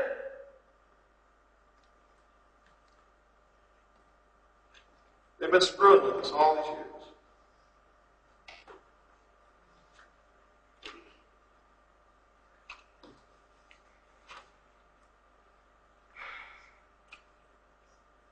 I know that you probably don't feel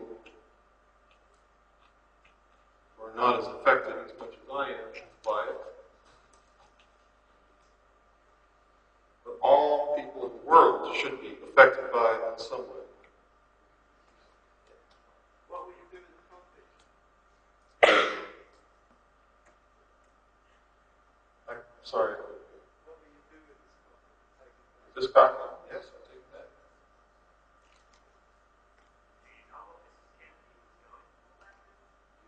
He was trying to get out of the car. What do we get here in body explosion? I don't understand what you said. When the actual explosion occurred, what do we get covered in blood or in fire? Not a psychic. All I can do is show you what I have. I can't read the minds of anybody or the actions of bullets or pigeons or anything else. You see, there's nothing on the back of that car. The bumps that you see are normal. They're supposed to be there. They're part of the car. All this rumor and conjecture and stories that she was trying to get a piece of John F. Kennedy's skull, and I think that was perpetrated by Bob Grover, is a lie. Why is there no blood on her coat? after exploding his head. Oh, there's blood all over her dress. Put it on the computer, you can see the. See, we look at it pixel by pixel. Very simple. Go get another copy of the film that I've never touched in my life and look at it. And I have a copy from the BBC with sound, and I can tell you that's been doctored.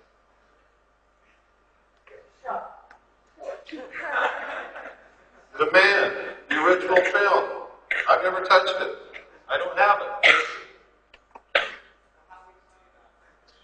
Oh, stop asking me how. I can't do everything for the whole world. It's your turn. It's your turn.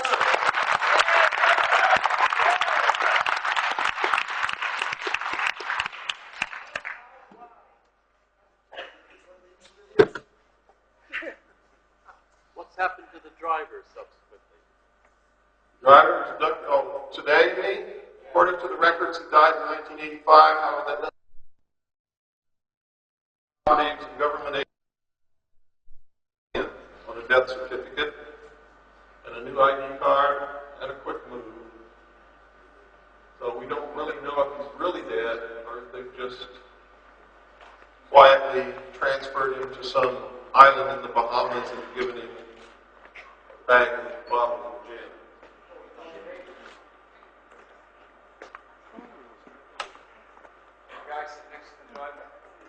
He's dead also, according to the record.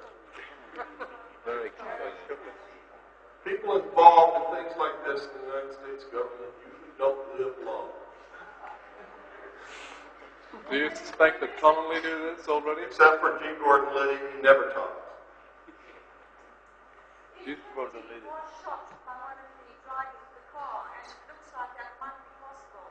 It appears that the driver turned and shot him at point-blank range in the head. Now, the reason I went on this search is when I was in the Office of Naval Intelligence, I saw documents that stated that the driver was the one who shot Kennedy. What puzzles me is why Jacqueline Kennedy must have seen that. Yes, that's why she tried to get out of the car. If you're in a car and somebody just shoots your husband and you saw it, will you get out? That's what she did. Who are the other two people in the car behind the driver? Nobody's ever shown you this car either, have you? It was Governor Connolly. Folks, you've got to start to learn to put two and two together. Now, I'm not trying to hurt your feelings. I'm not insinuating anything, but you've got to learn to think. Seriously. The Secret Service just shot her husband, who had her children. Where were her children?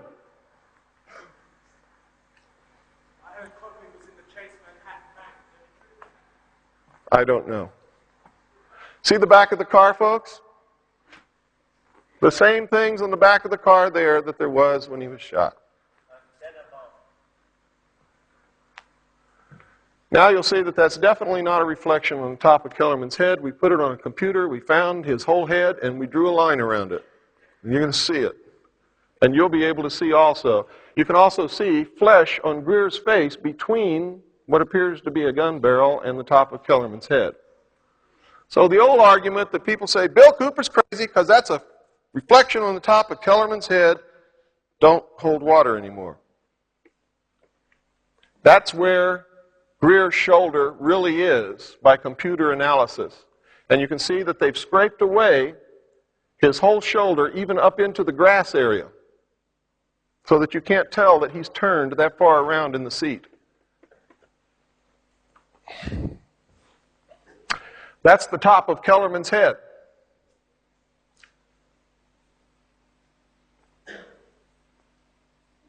Now, if that's a reflection, that's the best Brill cream job I've ever seen in my life.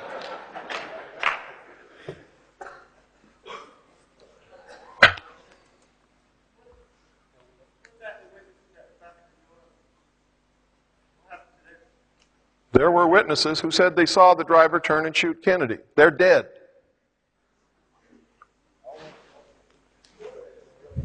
Yeah.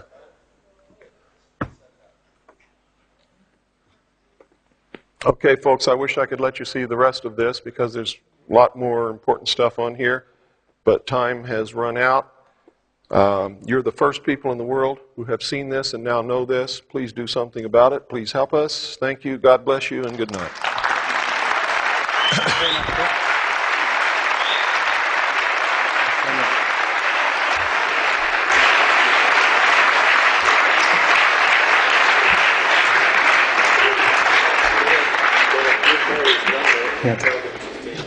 Well, can you get me the number, please?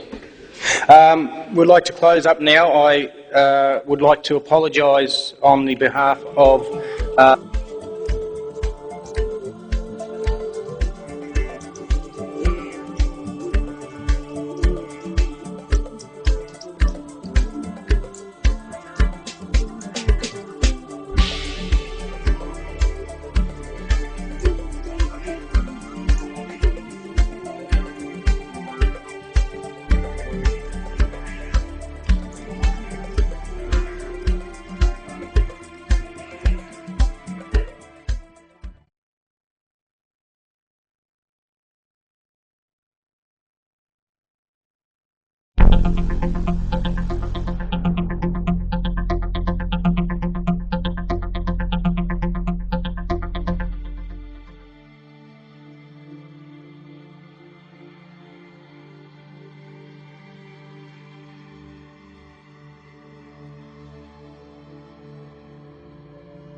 So I'm going to preface this film and try to put some things that you've already heard today into some form of perspective. You've heard us talk a lot about energy, about suppressed technology, about hidden governments, about groups of people who want to manipulate populations for reasons they really won't listen to me because their mind is still closed. They don't understand what is happening to them. When a silent weapon is applied, gradually, ladies and gentlemen, the public adjusts, adapts to its presence, and learns to tolerate its encroachment on their lives until the pressure, psychological, via economic, becomes too great, and they simply crack up. Therefore, the silent weapon is a type of biological warfare. It attacks the vitality, options, and mobility of the individuals of a society by knowing, understanding, manipulating, and attacking their sources of natural and social energy, and their physical, mental, and emotional strengths and weaknesses. And they become depressed, and they don't understand what's happening. And they're bombarded with more violence, and more immorality, and more wars, and more death, and more diseases, and more AIDS, all brought about by our controllers to force us in a state of capitulation, which means surrender. And sometimes I get a pain in my chest and in my heart that I cannot contain because I know what's happening, and it's so difficult to get anyone to listen. And I know that if they do not listen and open their minds and change things, take the power back into their hands, that they are doomed to slavery forever. For the entire history of the human race, no man or woman ever, unless they were a king, a queen, a sultan, an emperor, or an emir, were ever free. Until a bunch of malcontent criminals, religious misfits, went to the New World and established the United States of America and wrote a constitution with a Bill of Rights. And to this day, the American citizens are the only people on the face of this earth who have ever truly and totally been free. But it's going backwards now. You see, we always carried the torch of freedom for the world, and we're not doing it now. If you don't watch out, the United States will lead you into slavery.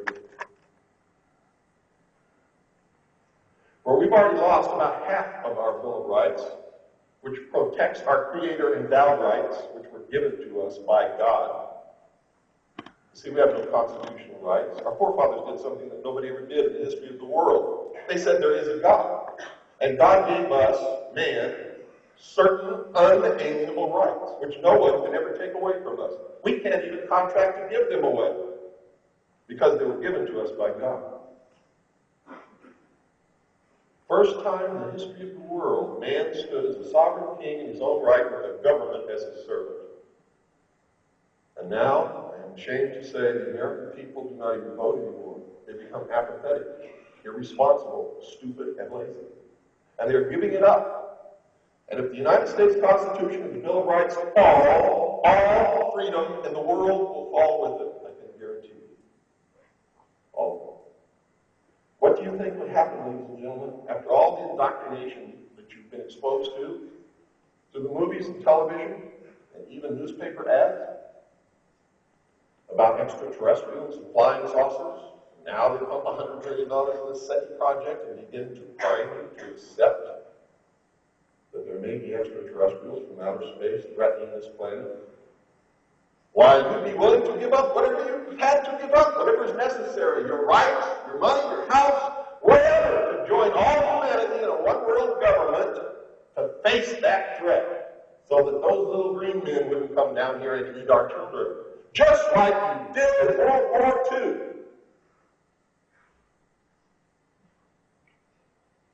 That's why this technology is being developed in secret, because someday they will fly it over all the major cities of the world. And our leaders will come on television and say, we finally made contact with an extraterrestrial race. They're here. And since they are more technologically advanced than us, they are a threat. And we must come together as one humanity to oppose that threat. Did you know that Ronald Reagan said 6 times in his presidency at the end of speeches? Wouldn't we all come together as one humanity and forget our petty differences if we were threatened from some other species, from some other planet? Why would a president say that 6 times? Did you know that in a meeting with Mikhail Gorbachev, Ronald Reagan said that Premier Gorbachev and I have discussed the possible invasion from outer space of some other species from another planet, and we have agreed that if this were to happen, we would combine the military forces of the Soviet Union and the United States to face that threat. And then Mikhail Gorbachev walked to the microphone and said, I cannot foresee such a possibility, but if such a possibility occurs, we will gladly furnish our military might, together with the military might of the United States, to oppose an extraterrestrial invasion.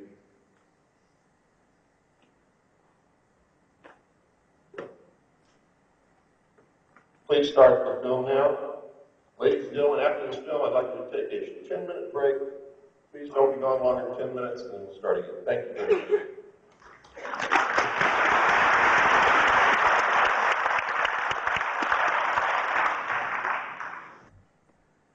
You need to be concerned about the ozone hole, the burning of the Amazon rainforest, global warming.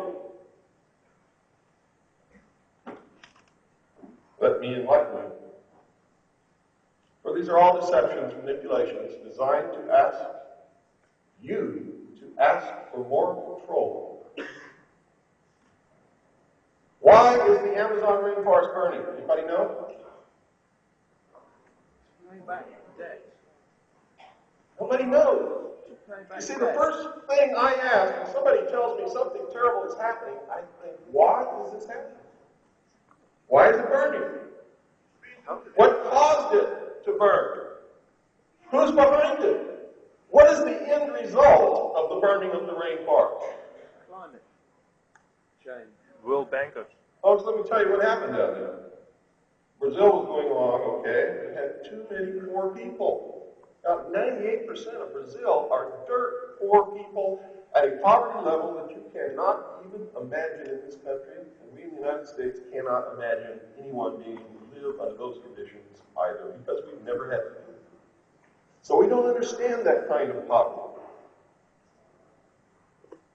They have unbelievable natural resources in Brazil, but they couldn't get at them.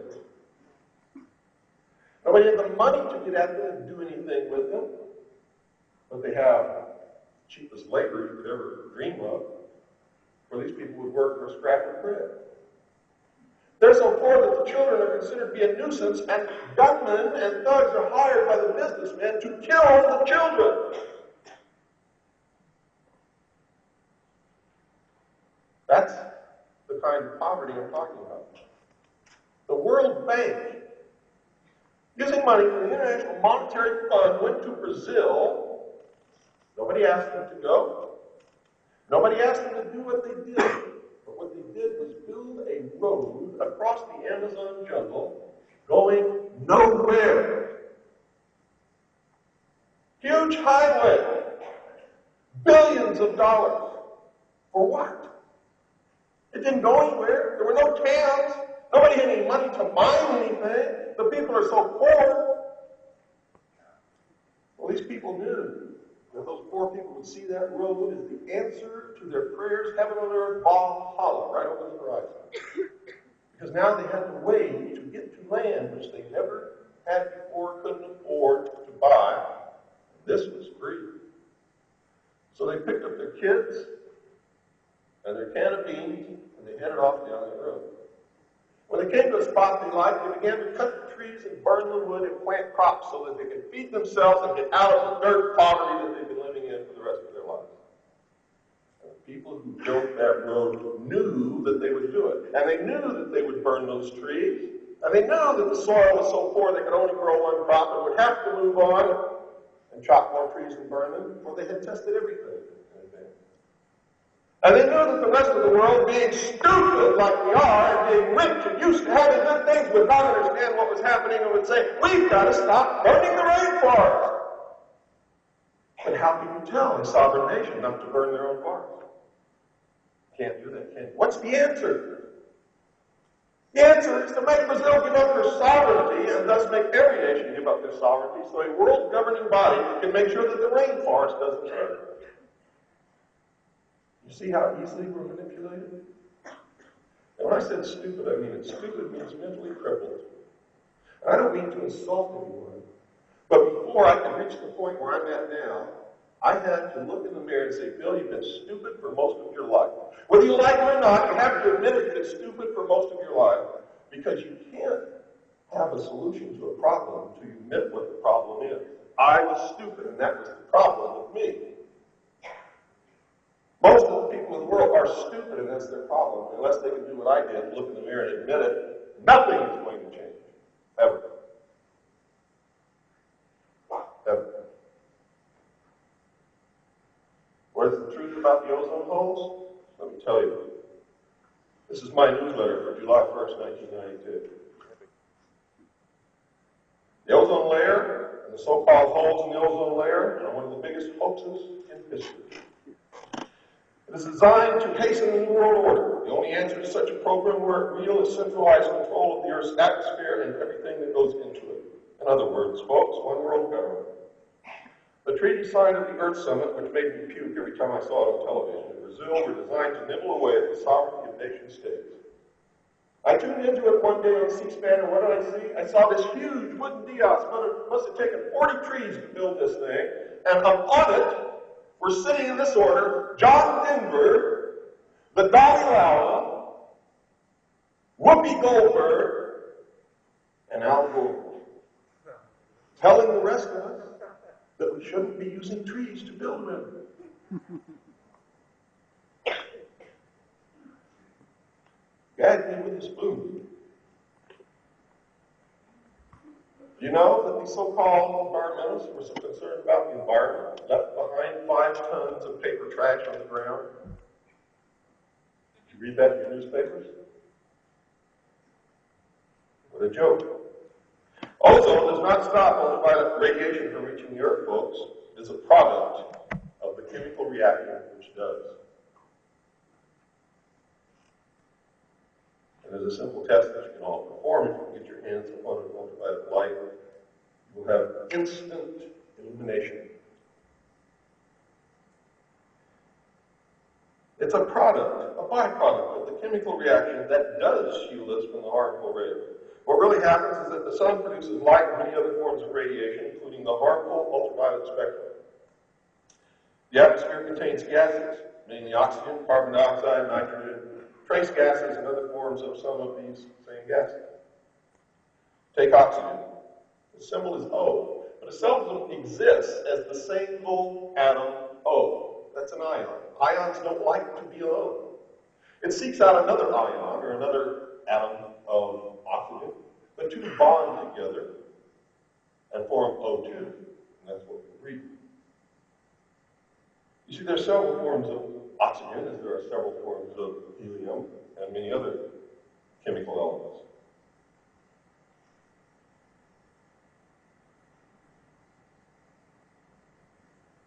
A single atom of oxygen is known as an ion. Another form of oxygen, ozone, can also be found in small amounts in the atmosphere. Ozone, folks, is produced when large amounts of energy comes in contact with molecules of O2, causing the O2 to split into individual atoms or ions. Again, ions cannot exist long alone and seek each other out to form once again O2. Frequently, though, these ions will bond together quickly. One can't find another individual ion. It will bond with one of the O2 molecules, forming O3, which is ozone. Any simple high school textbook can explain this, and anyone can perform the experiments needed to prove it. Our three atoms of oxygen called ozone.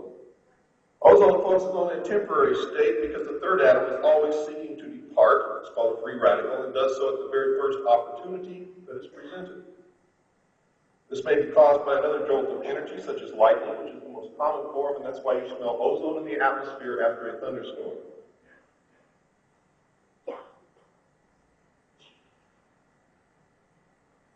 Or it can be caused by coming into contact with something that will oxidize.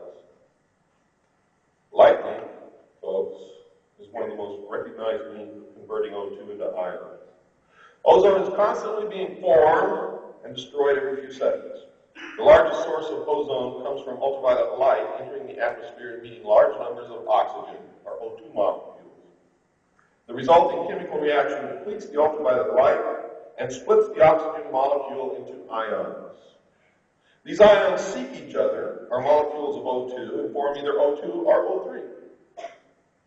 The O3 does not exist more than a few seconds and reverts to O2 as the third atom is released to either unite again with another ion forming O2 or unites with another chemical which it oxidizes.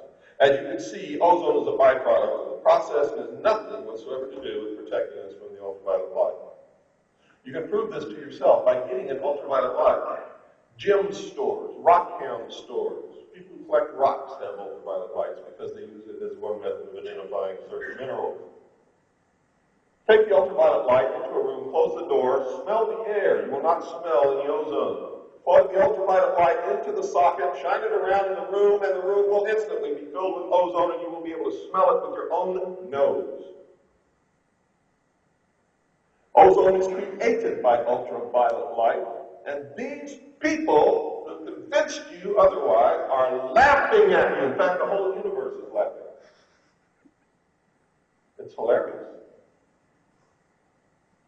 that you blindly believe without investigation. And for most of my life, folks, don't feel so bad. I was guilty of the same thing until I looked in the mirror and said, Bill, you've been stupid most of your life. You're never going to be stupid. And I hope you can find it in yourself to do the same thing. It's hard to do. It's hard to look at yourself in the mirror and say that you're stupid. It's hard to stand up here and admit to the world that I was stupid. But if I had not done that, if I had not identified the problem, I never, ever would have reached a solution. All this New Age movie about, don't talk about negative things. Don't talk to me about problems. I don't want to know about problems.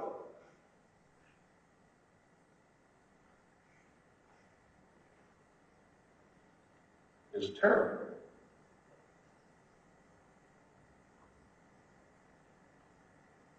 Animals, including humans, folks, breathe air.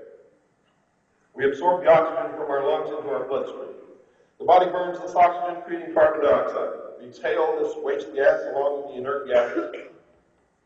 Green plants, including plankton in the ocean, breathe the carbon dioxide using the carbon atoms as their cellular building blocks.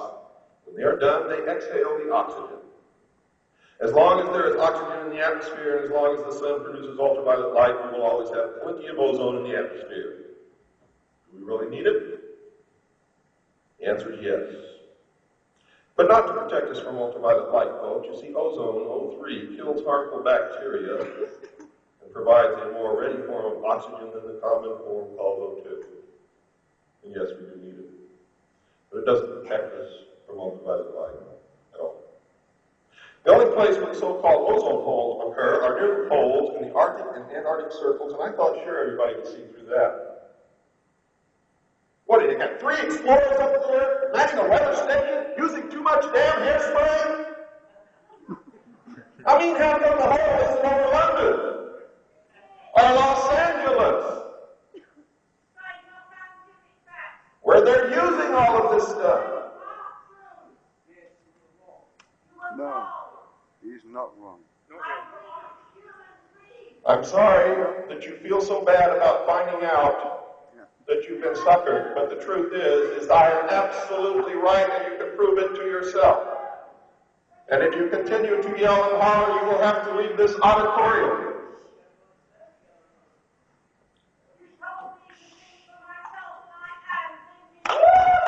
That's wonderful, man. Thanks. Don't talk. Everybody talk. We're fed up with this. Who's manipulating who? If you're fed up, go home. This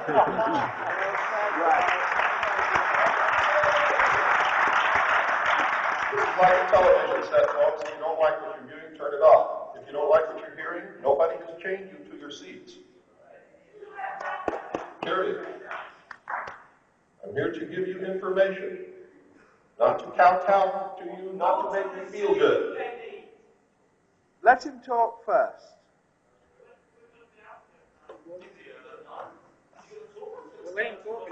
There will be discussion panel, so please.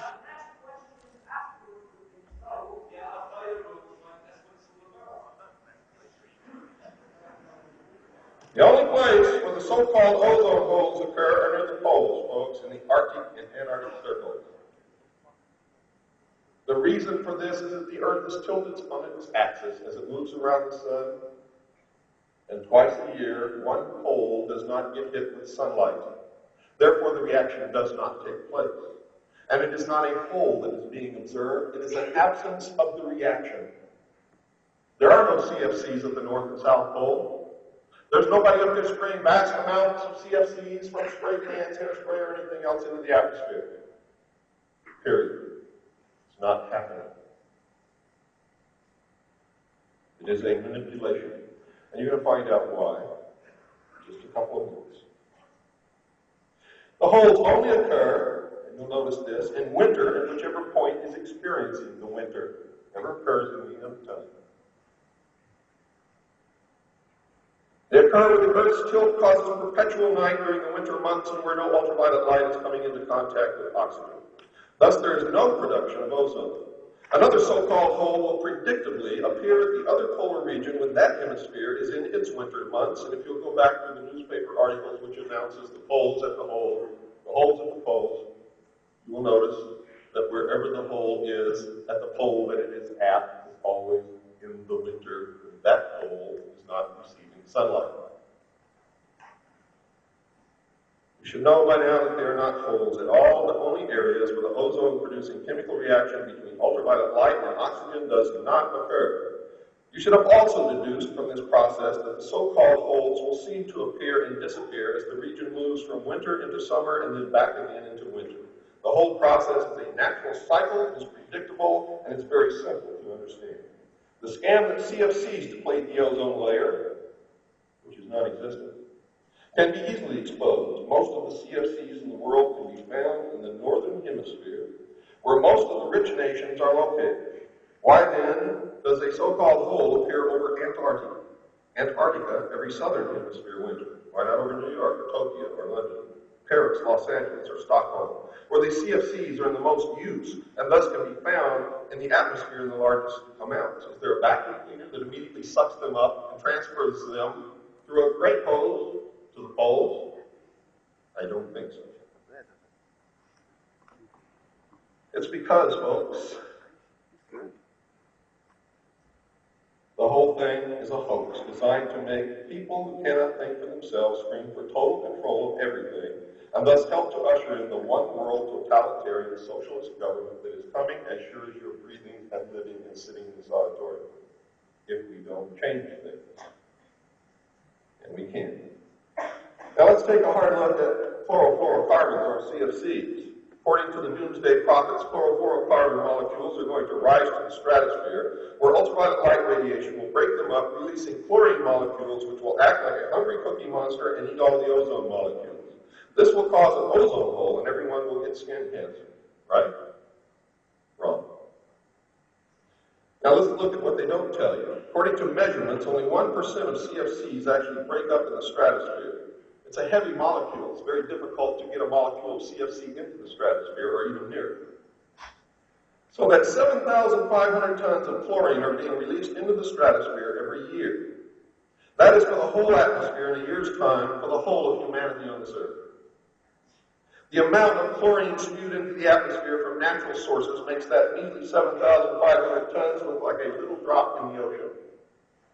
For instance, the atmosphere absorbs 5 million tons from ocean biota, algae, plankton, etc.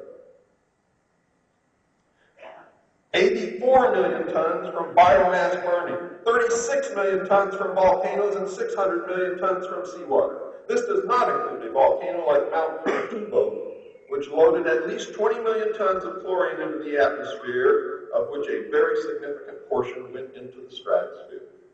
Now, you really believe this measly 7,500 tons is going to kill the human race compared with the natural amount of chlorine that gets into the atmosphere? Not at all. Mount Erebus in Antarctica, which erupts every day, emits 20 times more chlorine into the atmosphere than the entire amount of chlorine allegedly produced from the breakdown of CFC. Mount Erebus is about 6 miles upwind from McMurdo Sound, the station from which chlorine measurements are taken. The readings are then used to claim that CFCs, not natural chlorine sources, cause the depletion of the ozone layer. It really does not matter, as ozone is not layered in the atmosphere, and it is not what shields us from these nasty, nasty ultraviolet rays. The atmosphere is constantly in motion. There's no gas layer anywhere in the atmosphere. It's evenly distributed throughout it. If gas layered in the atmosphere, you could only breathe at one elevation and no other. And the heaviest gases would be closest to the Earth, and that would be carbon dioxide. You would not be able to breathe at all. It would all be dead.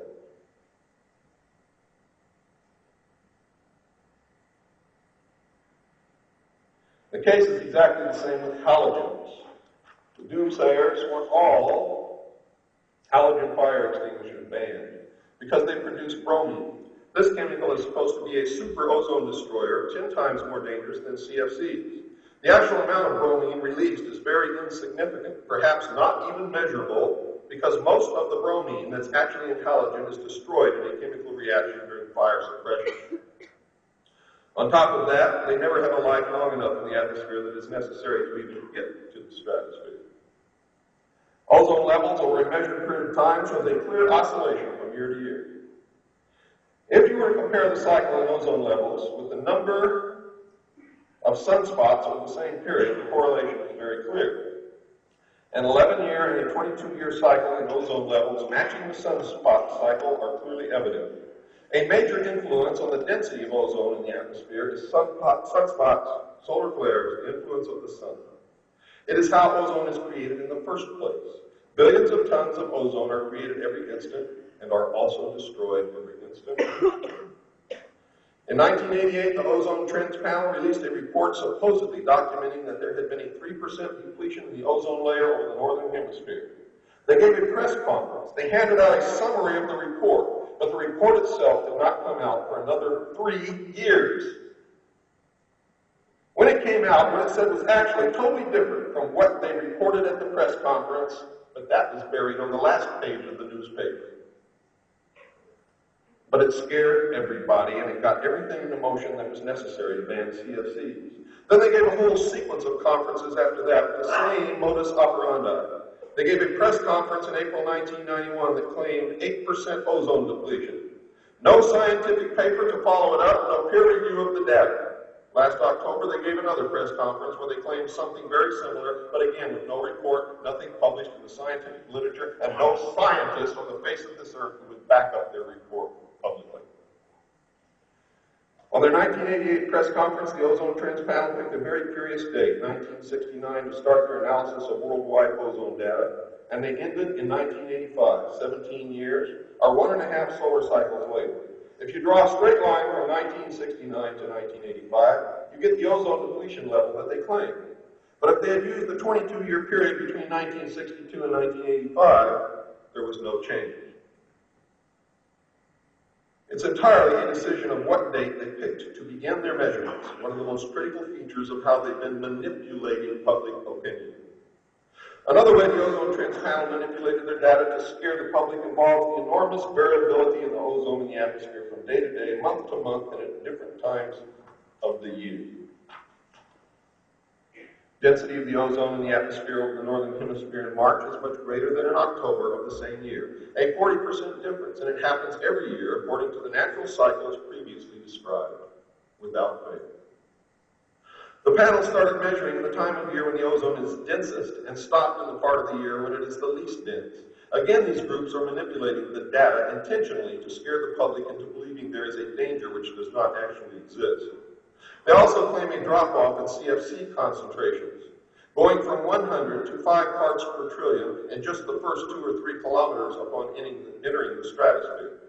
The ozone depletion proponents say the concentrations get lower because ultraviolet radiation is breaking up the CFC molecules, and the stratosphere is the only place where there are intense enough amounts of ultraviolet radiation to break down the CFC molecules. So let's look at that.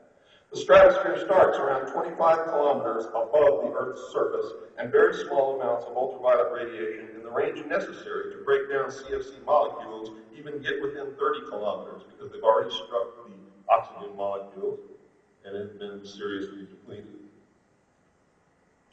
In order to find the significant concentrations of ultraviolet radiation that can break up CFC molecules, you've got to get above 40 kilometers. CFC molecules just don't make it up that high. It's a heavy molecule, folks. So it can't be ultraviolet radiation that's getting rid of the CFCs, which is then supposed to be releasing chlorine, which is then supposed to be destroying the imaginary ozone layer. Sorry, folks, it is just not happening. Another thing they conveniently omit is that the stratosphere is an inversion layer, which means that instead of getting colder with altitude, it gets warmer. And when you have warm air on top of cold air, the cold air is like a plug. It's why Los Angeles has its smog problem. The air cannot rise above the valley because of the inversion layer and backs up against the mountains pushed there by the ocean breezes.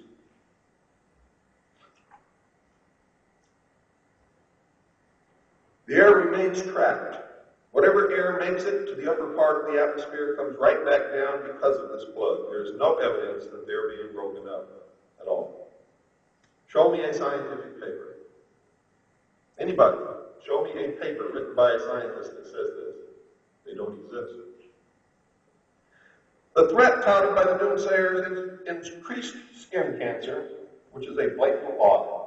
The only reason skin cancer has risen is that the old taboos against being in the sun, especially with the white race or light-skinned peoples, and sun tanning have fallen by the wayside. Sun tanning is a relatively modern phenomenon. The population of the world has doubled, and there are more people out in the sun and on beaches than ever in the entire history of the world. More light-skinned people have moved south or north, as the case may be, in order to enjoy milder winters. If a person living in the northern hemisphere moves south only 60 to 120 miles, it translates into an increase of 10 to 20% in ultraviolet radiation exposure. But if you were to move from Tromsø, Norway to Panama or Bombay, you're talking about an increase in ultraviolet radiation of more than 600%. And great populations have moved from the northern and southern hemisphere into the middle latitudes because of the increased affluence of people and the ability to make the travel so that they don't have to spend large sums of money to heat their homes in the winter. According to the theory of those who want to scare you into the New World Order, a 1% ozone depletion means a 2% increase in ultraviolet radiation, but the data shows ultraviolet radiation actually decreased as much as 7% between 1974 and 1975 when these measurements were taken in the United States. When this study was released in Science magazine by Joseph Scotto of the National Cancer Institute, the only network in the world systematically measuring ultraviolet radiation, the government shut down the instruments because they didn't want us to know that. CFCs are being banned, yet nobody talks about the consequence of this action. The fact is that the entire world food supply depends on what is called the cold chain. If you think people are starving now, ban CFCs. The network of refrigerated warehouses and refrigerators and homes, supermarkets, and so on that keep food from spoiling. The world already produces more than enough food to feed every man, woman, and child. The problem is that between 30 to 60% of it spoils every year, depending upon the country. Effectively, you're going to have to scrap every refrigerator around the world. 1 billion home refrigerators, several hundred million commercial refrigerators. It could mean a collapse of the worldwide cold chain. Remember Global 2000? The plan to deplete the world's population by 2 billion people.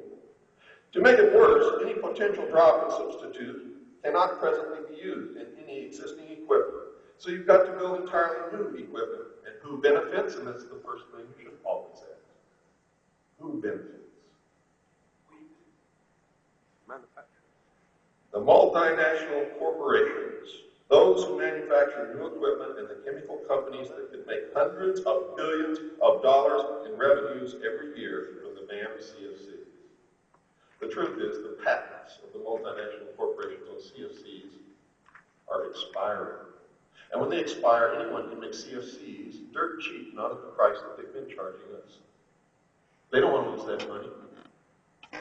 So they cause a situation that makes us ask for a one world government, ban CFCs. We have to buy all the refrigerators, freezers, and air conditioners, and they get to sell us a new refrigerant at the same old high price. The ozone depletion theory is a fraud. There's no significant increase or decrease in ozone, no significant increase or decrease in ultraviolet radiation. The threat does not exist. It is not there. It has been proven time after time, and a group of scientists just met and arrived at the same conclusion long after my newsletter had been published and sent out to the public. It was just in the news the other day. For the first time, scientists made a decision on the ozone depletion and said that it's a hoax and that CFCs are not causing it. A nation or world of people that does not use its intelligence are no better than animals who do not have intelligence. Such people are beasts of burden and stakes on the table by choice and consent. Thank you, ladies and gentlemen. Will all speakers please come up and we will have the panel. Now you may ask your questions.